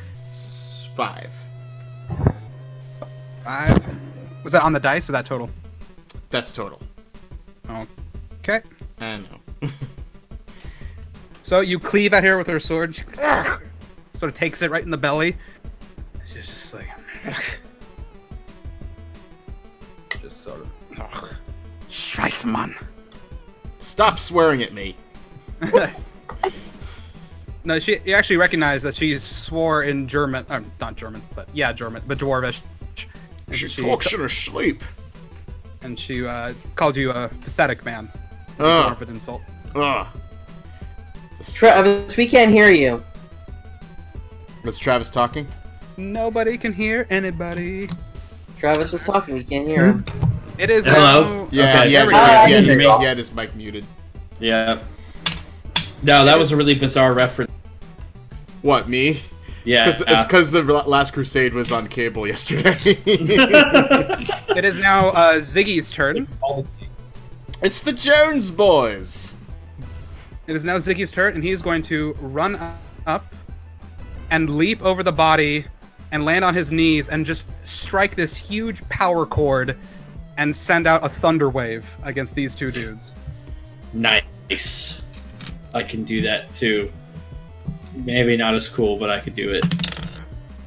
So that guy rolls a 8 to survive that. And the other guy, Mr. Roar friend, yeah, natural 17, so he'll survive that. So Beans. this guy, though, he's going to cast it at a 3rd level, just for fun. Ooh. So 11 plus 4, so 15 points of damage. This guy, his neck just cracks as he is sent flying backwards. Oof. I'll hurt. This guy takes 7 points of thunder damage. But he remains there. He tanks the wave of force and just like plants his claws into the ground and barely scraps by, looks up and roars. And then this man looks to you, Ori, and with his bonus action he says, "Figured you could use the breathing room, love." And you get a inspiration dice. So on your turn, you can add a D8 to any of your rolls to make it better. To make it what? To make it better. So whenever I roll the D20 to see if something works, you can add this to the roll to make sure it works. Okay. Because that's what bards do. Karnov, it is now your turn. All right. You forgot What did I me. say? Oh, yeah, he did. No, you were at the top. No, I wasn't. You gave it to Karnov. No, it goes Karnov, then the undead guy, then you. Okay. Wait, what did you do last? Hold on. I have not there's attacked since the first. You know what? Then You're I right. think we skipped Here, you. Hold up. Yeah, you know what? We skipped you at the very, very beginning. You're at the top of the order, so it'll be your turn after the zombie guy. I'll let you have 2 turns. How about that? Oi. Okay. Sorry, I got like a huge list of names there. So Yeah, Okay. it's a mess. I'll let you go twice. Karnov. Okay, I'm gonna take aim at the tiger man, Mm-hmm. the were-tiger, and I'm gonna just take another attempt with firebolt. Go for it. Ha! 3. Unfortunately, that will useful. miss. Yeah, that was helpful. Send your fire out, and it just sort of zips over, and it almost singes Ziggy's hair. And he's like, "That better not happen." So now it is. Jeez, is there like a magic barrier or something? It's the undead man's turn, and he just looks at you, Alexandros, and he sweeps out one big fist at you, but it is at disadvantage. So, still, he rolled a 19 and a 17. Ooh. So that is actually a 24 to hit. Great. So That'll hurt. you take 10 points of bludgeoning damage as this huge fist just goes right into your rib crack, and you feel one of them bruise. Bam! And then I'd like you to roll a Constitution save to maintain concentration. Okay, so 20. 11. 11? Yeah. Yeah, okay, so you maintain concentration. So when he punches again, he still has disadvantage. Okay. Okay, that is a 7 plus a 7. That is a 14 to hit you. What is your armor? My armor? Yeah. If I can find it.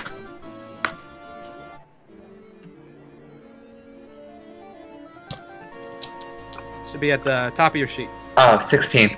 16. Okay, so a 14 will miss. Okay.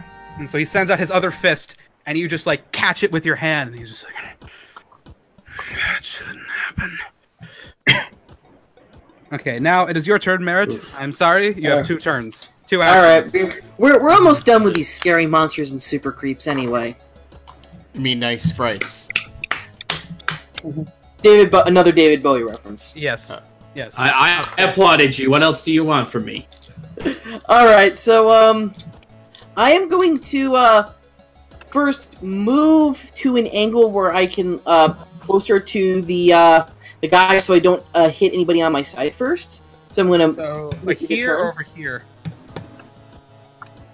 Other way. Over here? Yeah. Okay, you can get to like right about there. And I'm going to cast a magic missile at Mr. Tiger Boy there. Good choice. Okay, so roll those 3d4 plus 3. All right, 3d4 plus 3. There's this. Boom. So I got a 3. Uh-huh. A 2. Yep. And a 4. Okay. And plus 3. Yeah. So 3. So that's 12. 12. Woohoo!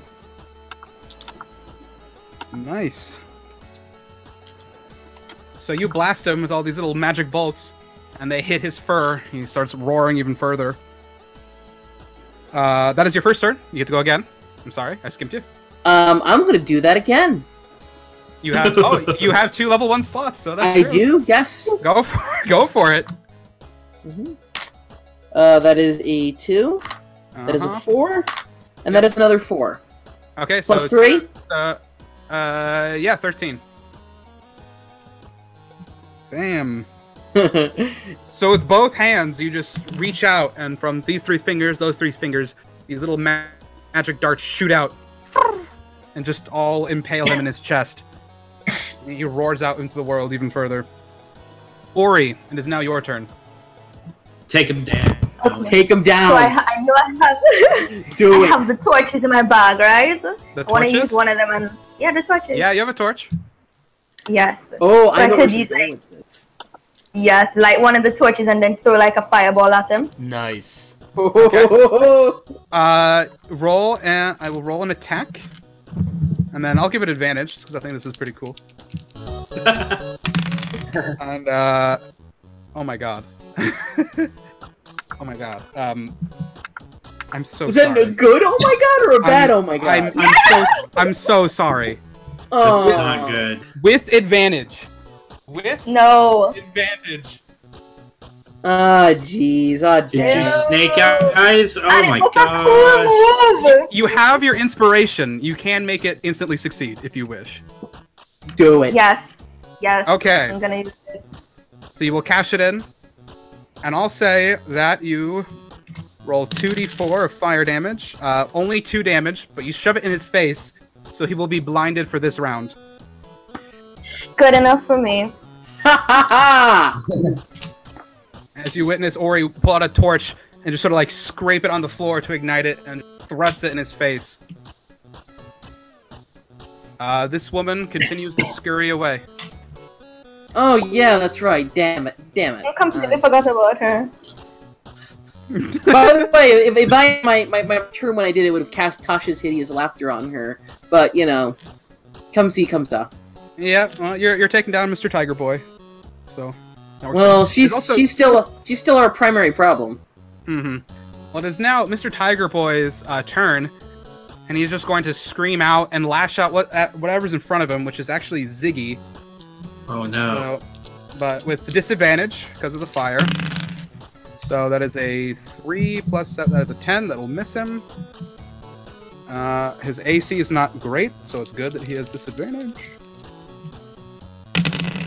And that will be a 15. That one will hit him. So Ziggy will take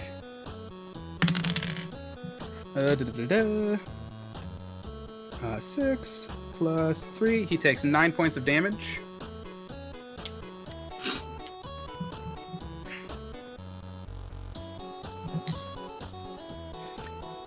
As this tiger man is just blindly flailing out with his claws, and you witness as Ziggy sort of takes a scrape right across the chest, and he's just like, "Oh, my tattoo! How dare you!" It is at this point, Flint, sorry. Too many. I think I might have done a little too much. Might have gone a little too far in some places. It's so woven together. So you turn and you see the woman that you've slashed. She's like, enough of the games. And you watch as she begins to grow. Huh? And she swells up until she is literally twice her size. And she's now huge. Is that cheating? That is a Duergar thing. That is okay. As a dwarf, you know that they have the ability to turn invisible and enlarge themselves once a day. Gotcha. Once a day. So now she is this big. Well, now she won't get bigger than that. So. No, she did her thing, and that takes her whole turn. But she's now big. Okay. You are very much the Jack Sparrow of our group. Alexander, it's your turn. At least she's not gonna get bigger. At least she's not gonna get bigger. Oh god. Oh god, I am. That's unfortunate. Alexandra, go for it. Yeah. Can I hit him with the hand axe? Yeah, you can swing. Okay. Stick up it. 18. 18 will hit. Okay. And then...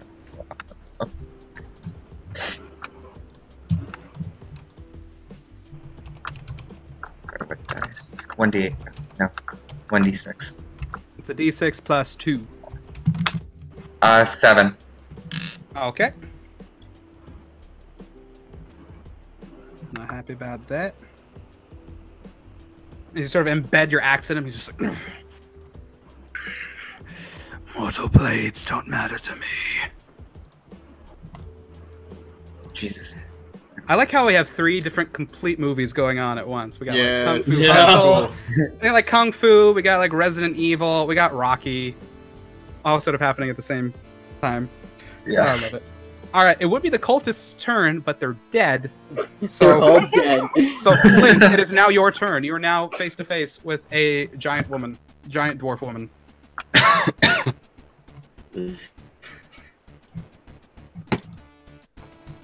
What would you like to do? Oh, it's my turn, right?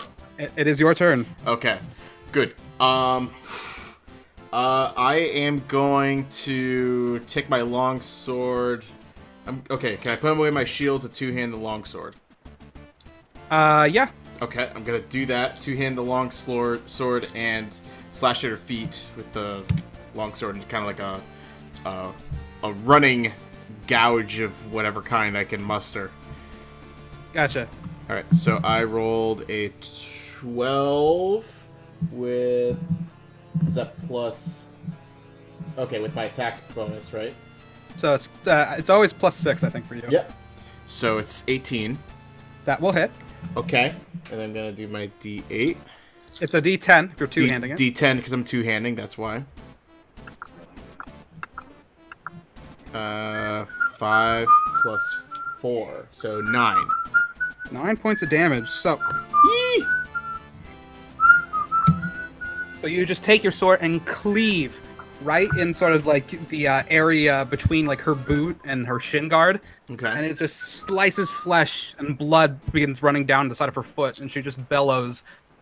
And it's now much like louder and lower pitched as she's grown in size. Just like, cheap move. Anything else you'd like to do?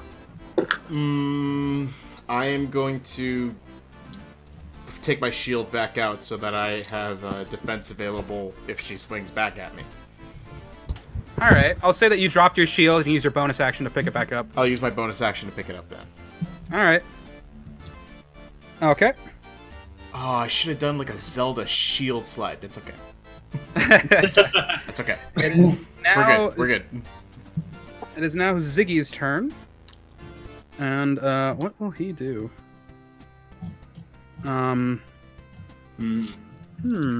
Hopefully something good. Yeah, hopefully he doesn't do anything from Never Let Me Down. Or Tonight. What Anything spells that I he's give him? represented. He just says, you should really step off this time, love. But he does the same power chord. Tries to send him back with a force wave. Und? Okay, and makes the roll, and he resists it again. Ah, dang.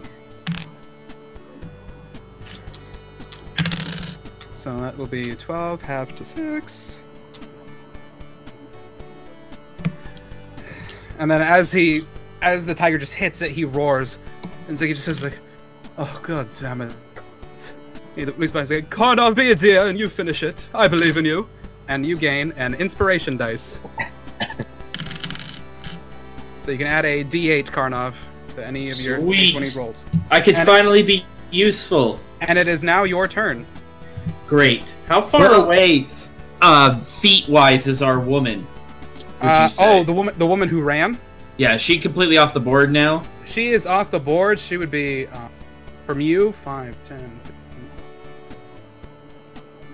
I thought she was, like, off, so... Yeah, she is off, but she would be, like, 100 feet, like, this way.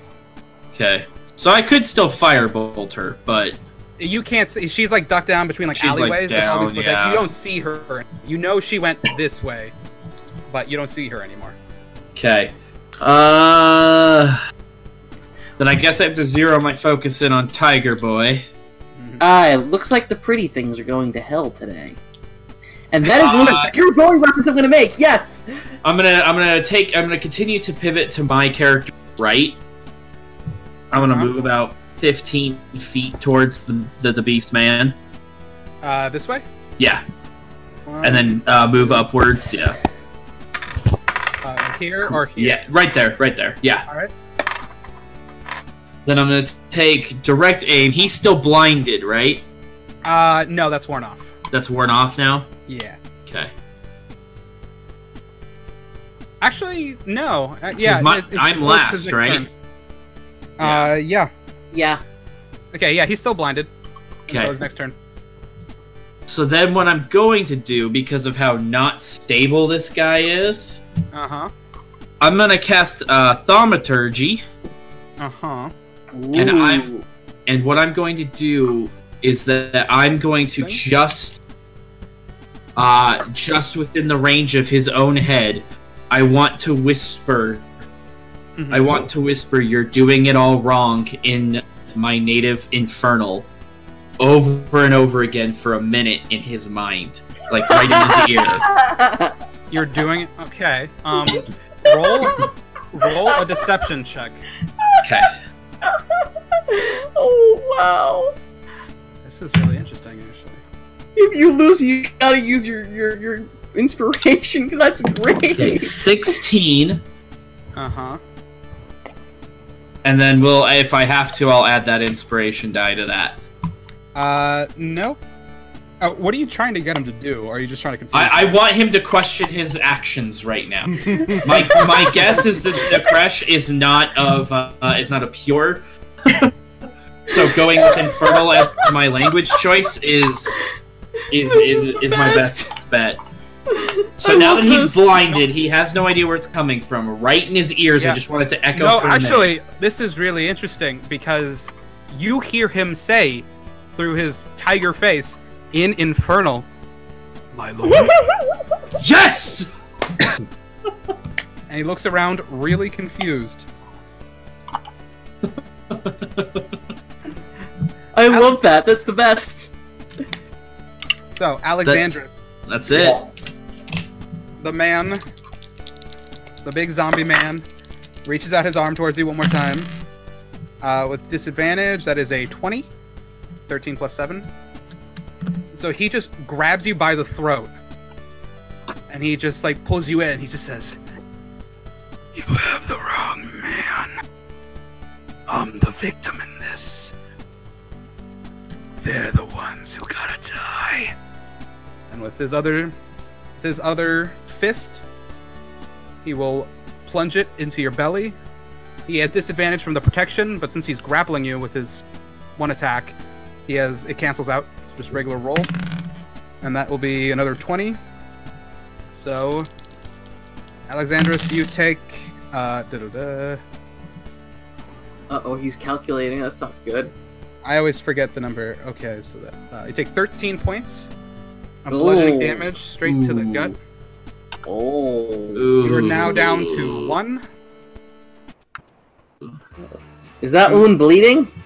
That's gonna hurt. Yeah. So, it is now your turn, Merit.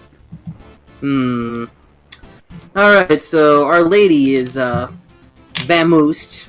Yep. We have, Tiger Boy questioning his own sanity. And we have a bunch of dead, cultists. So, I am going to back up and, bravely run away. Which direction? Counterclockwise. Okay. Oh, okay. From. I'm not leaving the field. No, I'm repositioning myself. Sorry, I think Discord like mirrors what you guys see, so I'm really good. Okay. Is this it's the direction that goes against the clock, against clock directions. So anti-clockwise. Counterclockwise. This way? That's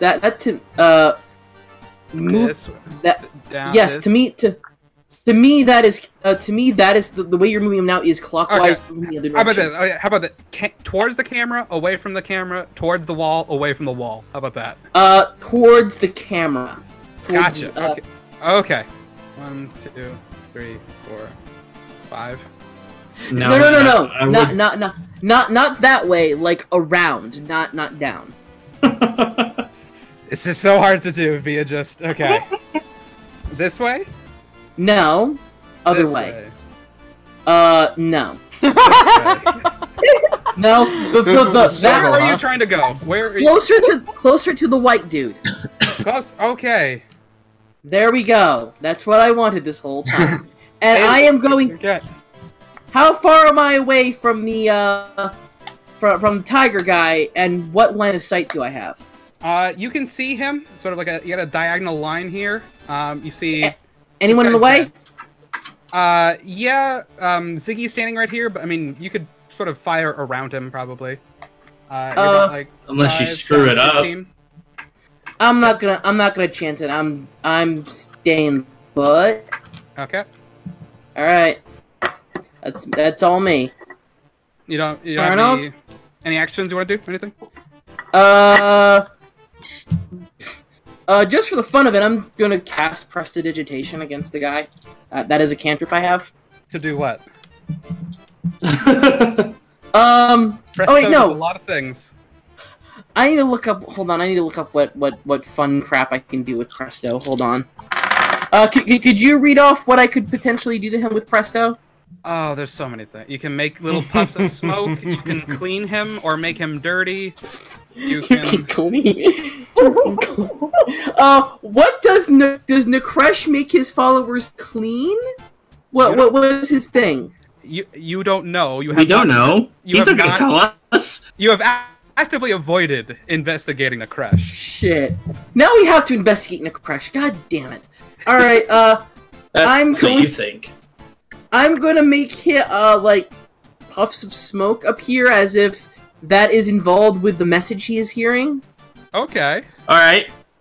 Where are the puffs? Around his head, circling in a counterclockwise direction. Oh my god. Okay, fine.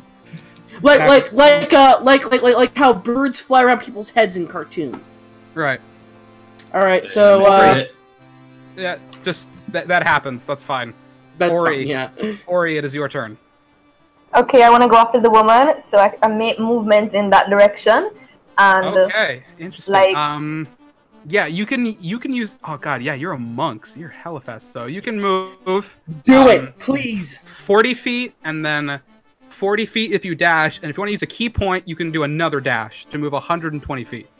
yeah, well, like Oh, shit. All right, I did not. wait, is that counts as movement, or is that an action too? That would take your whole turn. You can take your whole turn to catch up to her.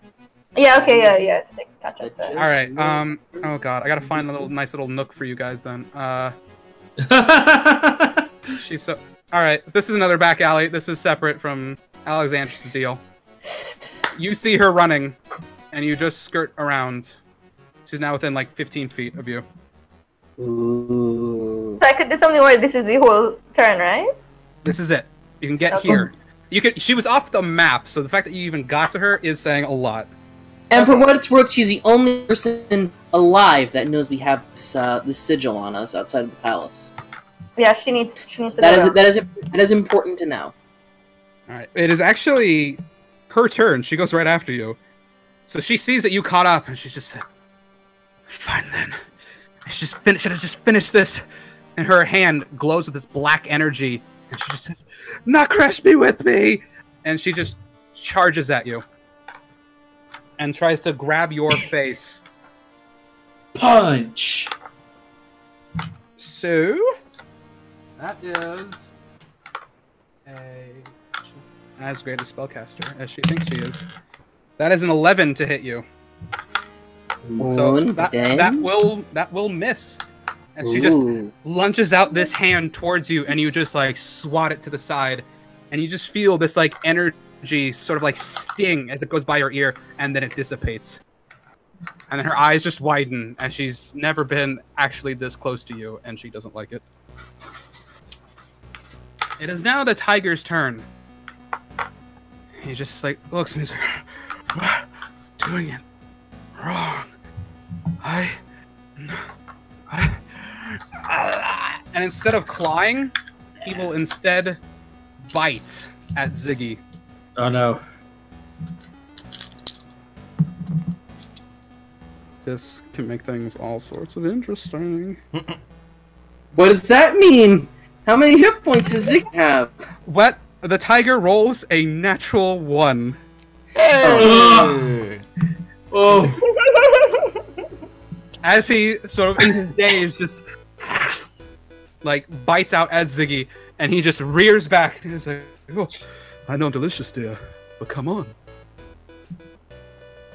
It is now the large woman, and she looks down at you, Flint, and she brings up her hammer, now enlarged as well, and just brings it down upon you, and everyone starts cheering for her.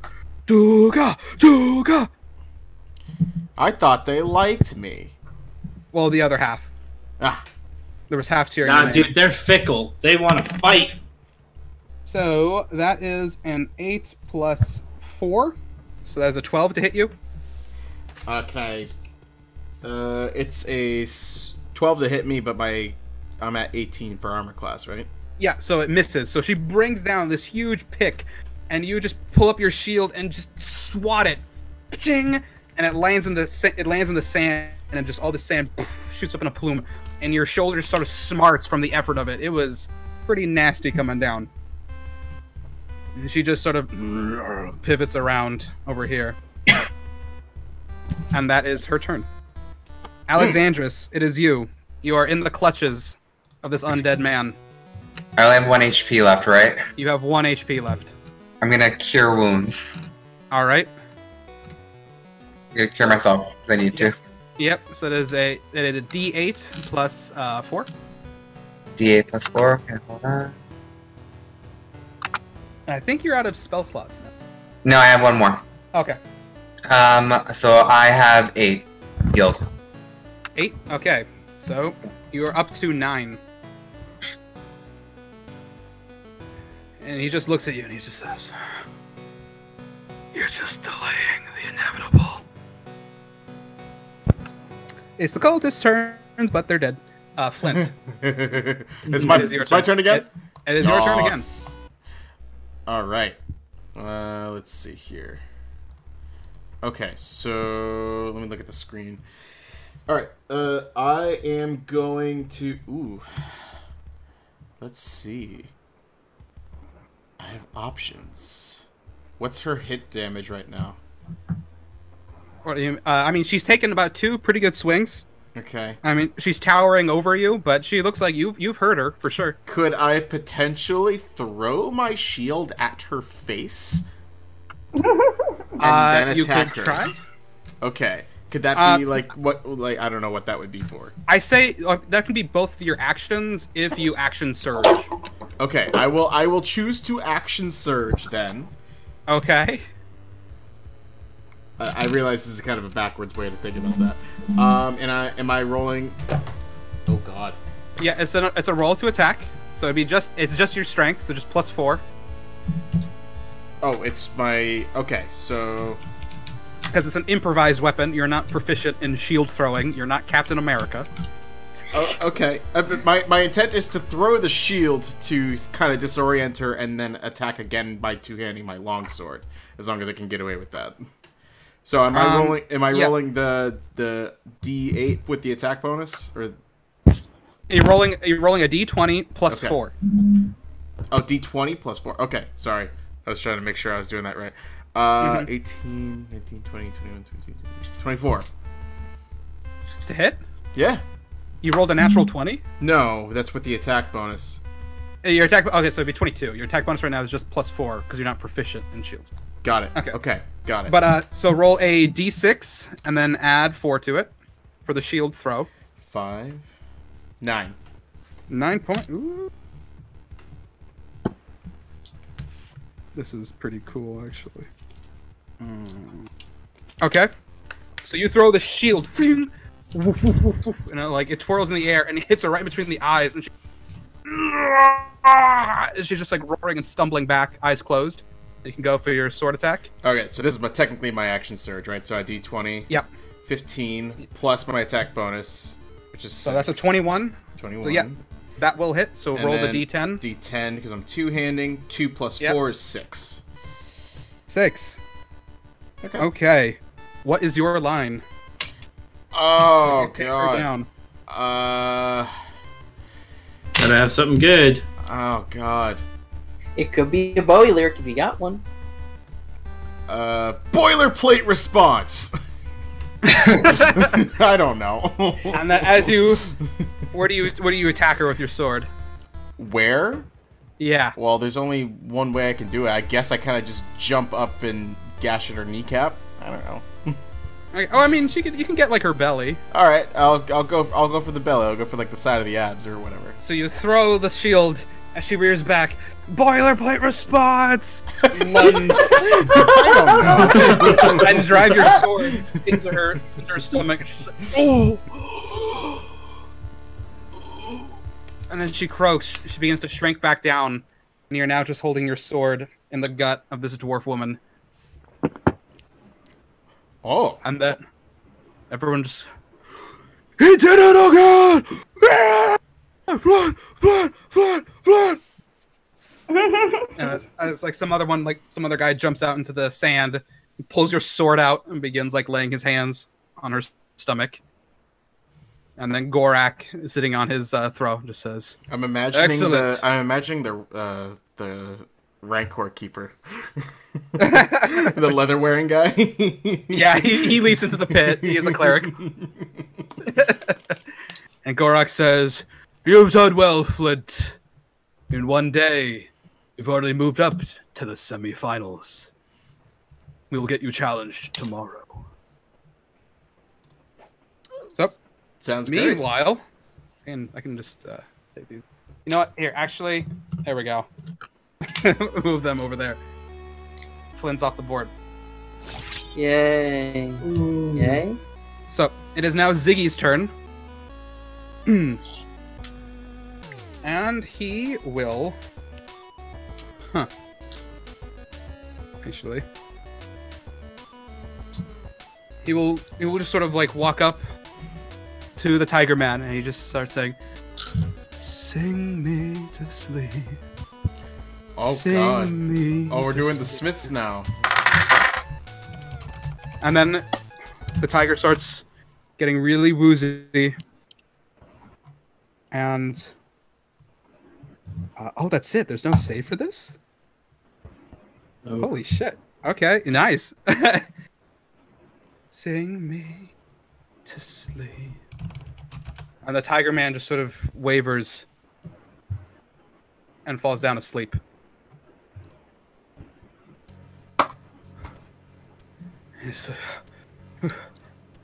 He starts, and he just backs up. Says, "We've had to need a breather after that one, dears." And that will be his turn. Fair enough. Karnov, it is your turn. Okay. I'm going to keep up my thaumaturgy. But before I cast it again, I want to move. So okay. Again, I want to basically move behind the tiger. yep. However you want to do that, that's fine. So Okay. move behind him. Yep. Then I'm going to cast Thaumaturgy again, and Infernal. Tell him repeatedly for the next minute that all of this displeases me. Interesting. Roll a deception check, but with advantage. Okay.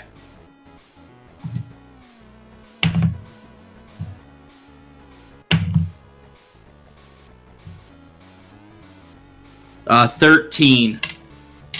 Okay. He sort of sits there and he sort of like does like a little doggy dream thing. And his paws move a little bit,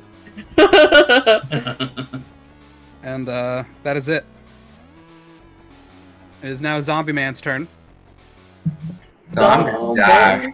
Oh, man. and he looks at you, Alexandros, and he just says, I don't want to hurt you, priest. But you get in my way again. I'm adding you to the list. The church must go down. and he is going to throw you out the window. Oh, Shit. so this is the Exorcist, huh? And so I'd like you to roll a athletics check. Okay.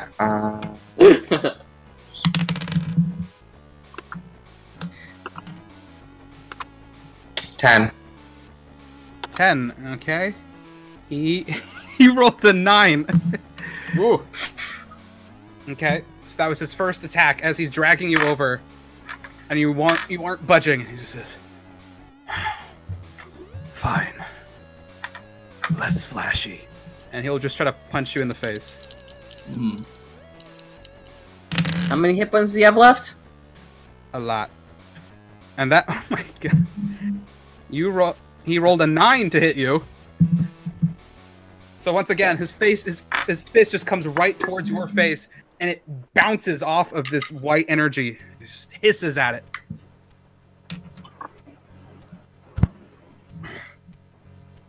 And he just looks at you and he says, I don't have time for this. Remember my words, priest. The liars are going to die. he'll let go of you, and he runs and leaps out the window instead.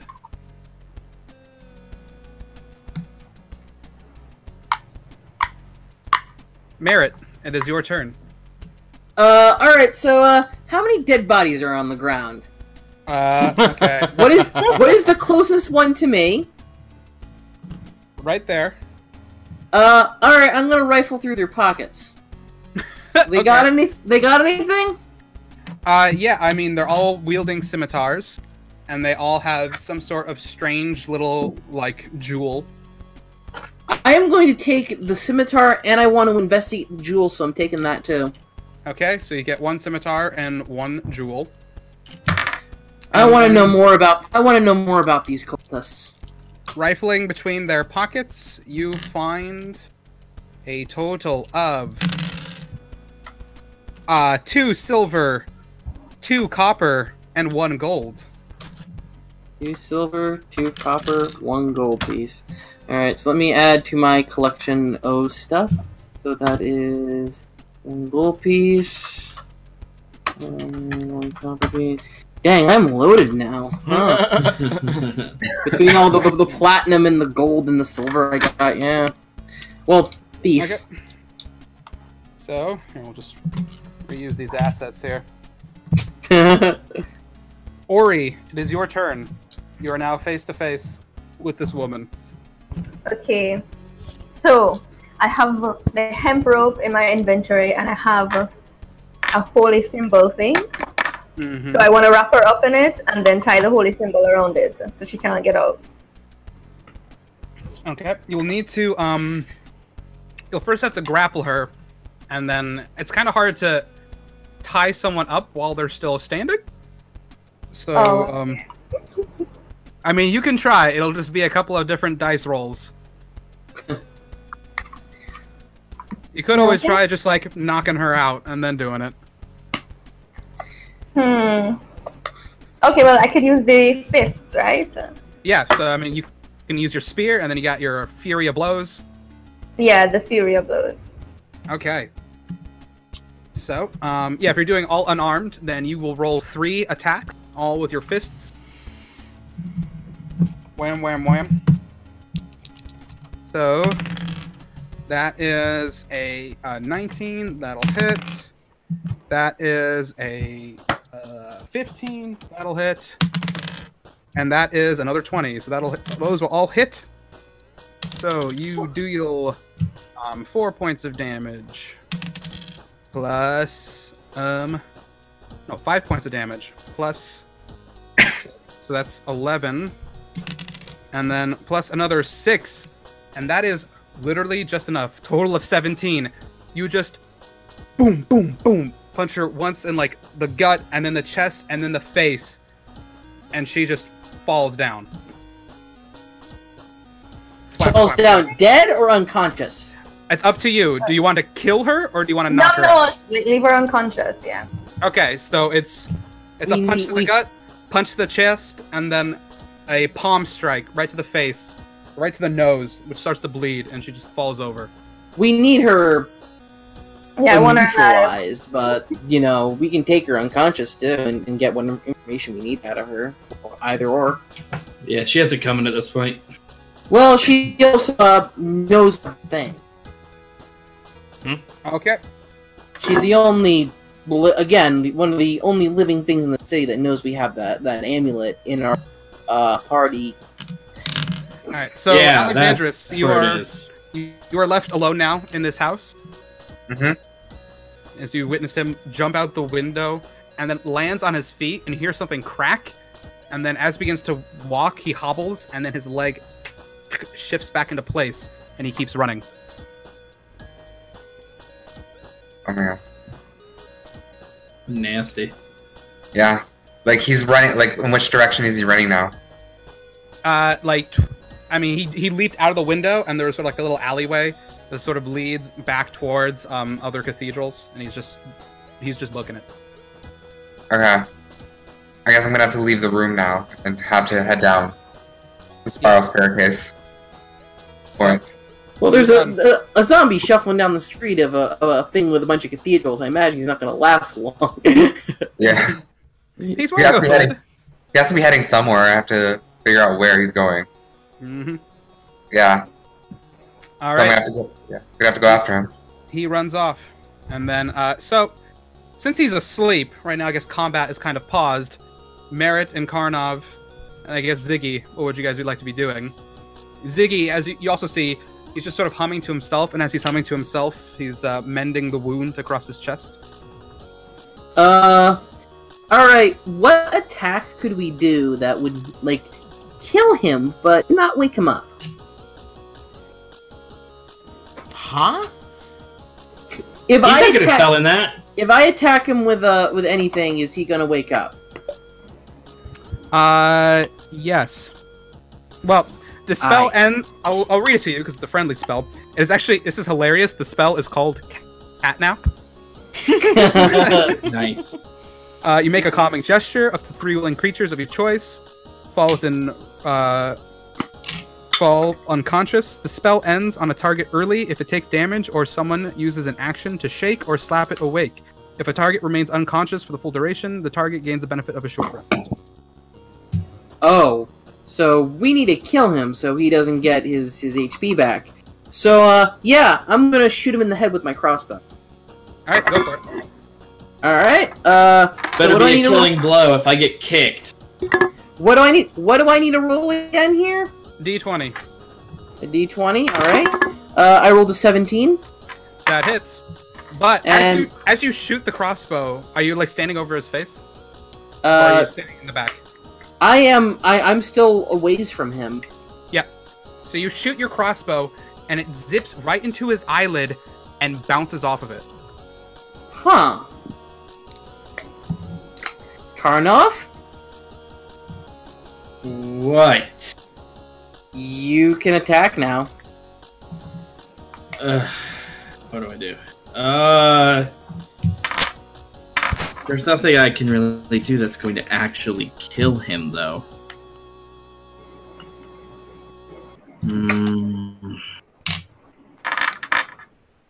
Does Ziggy have any offensive weapons on him?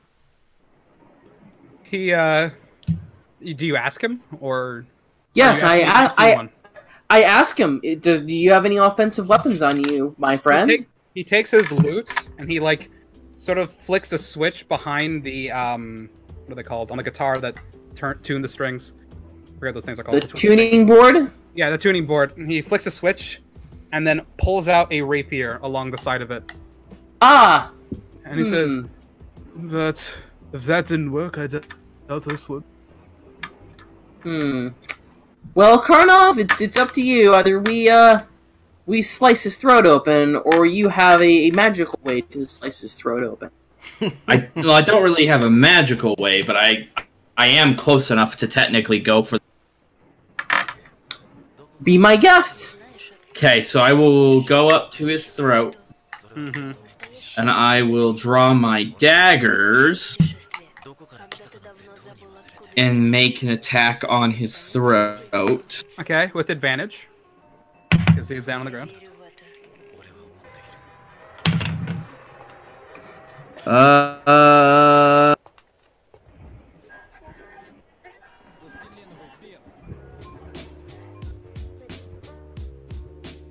Did you say something? Yeah, 11. Oh, sorry. So, you thrust your dagger into his throat, and it bounces off as well. What is this? The blade, like, you just sort of, like, finagle at his neck, and the blade will not pierce the skin. He's, like, carving at it like a turkey? And there's nothing happening. So, Hiker Boy's made of stronger stuff, huh?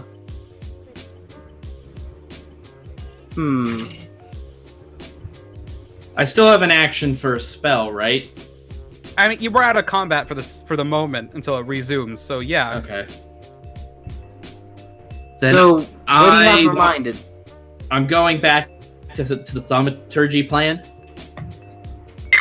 And this time, I want to tell him in Infernal that I am enraged and he must end it. And I'm gonna call in my meta extend the length of that spell from a minute. I believe it doubles it. Alright, so interesting. That's the last case. Well, at this point, you see him sort of rouse, and he gets up, and he sort of reverts back to a human form. And he has a really glossy-eyed look in his eyes, and he just, I failed.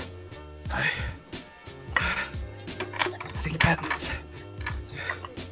And he starts just like turning. He doesn't even look at you, Karnov, and he just starts to try to walk away. Now. And he begins to run. So, was that a free action, or do I have my turn? You can have your turn right now if you want. Alright, I'm gonna... We'll go back to top of the order. I'm gonna shoot him in the back of the head. Go for it. With my crossbow, alright? So I'm gonna... Make it count. Does a 19 count? It counts. Your aim is true, and it goes to the back of his head, and it bounces off of it. What now? Wow. Okay. I think we've broken him enough to let him go. No, he knows. Well. So he goes off. Yeah, it'll be his turn. He'll be using his action and movement just to book it.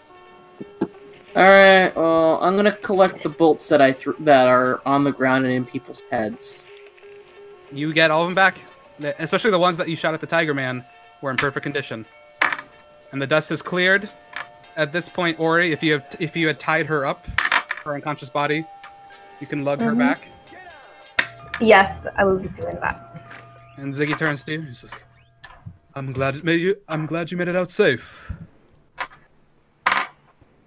We came just in the nick of time, didn't we? So putting the holy symbol around there would, like, around the roof would keep her, right? Wait, what? Because tie her up with the rope and then I put the holy symbol around. So, like, she would stay tied. Yeah, you notice the holy symbol kind of like singes her flesh a little bit. She is knocked out, like fully knocked out, unconscious, and she's gonna stay probably knocked out for a while. But you tied it nice and tight around her. She's bound. And with that, we'll probably pick up from those ashes next time on the dungeon, folks. So this is what happens when you split the party, guys. You get a Duel of the Fates battle. Yeah, I mean, we get a guy it who worked, I guess. Yeah, we had to fight a guy who wouldn't hit to a natural 19. So yeah, well, you're firing some basic ass. Cool. Well, true. They don't have any. You might need to research some were-tigers. What was up with that?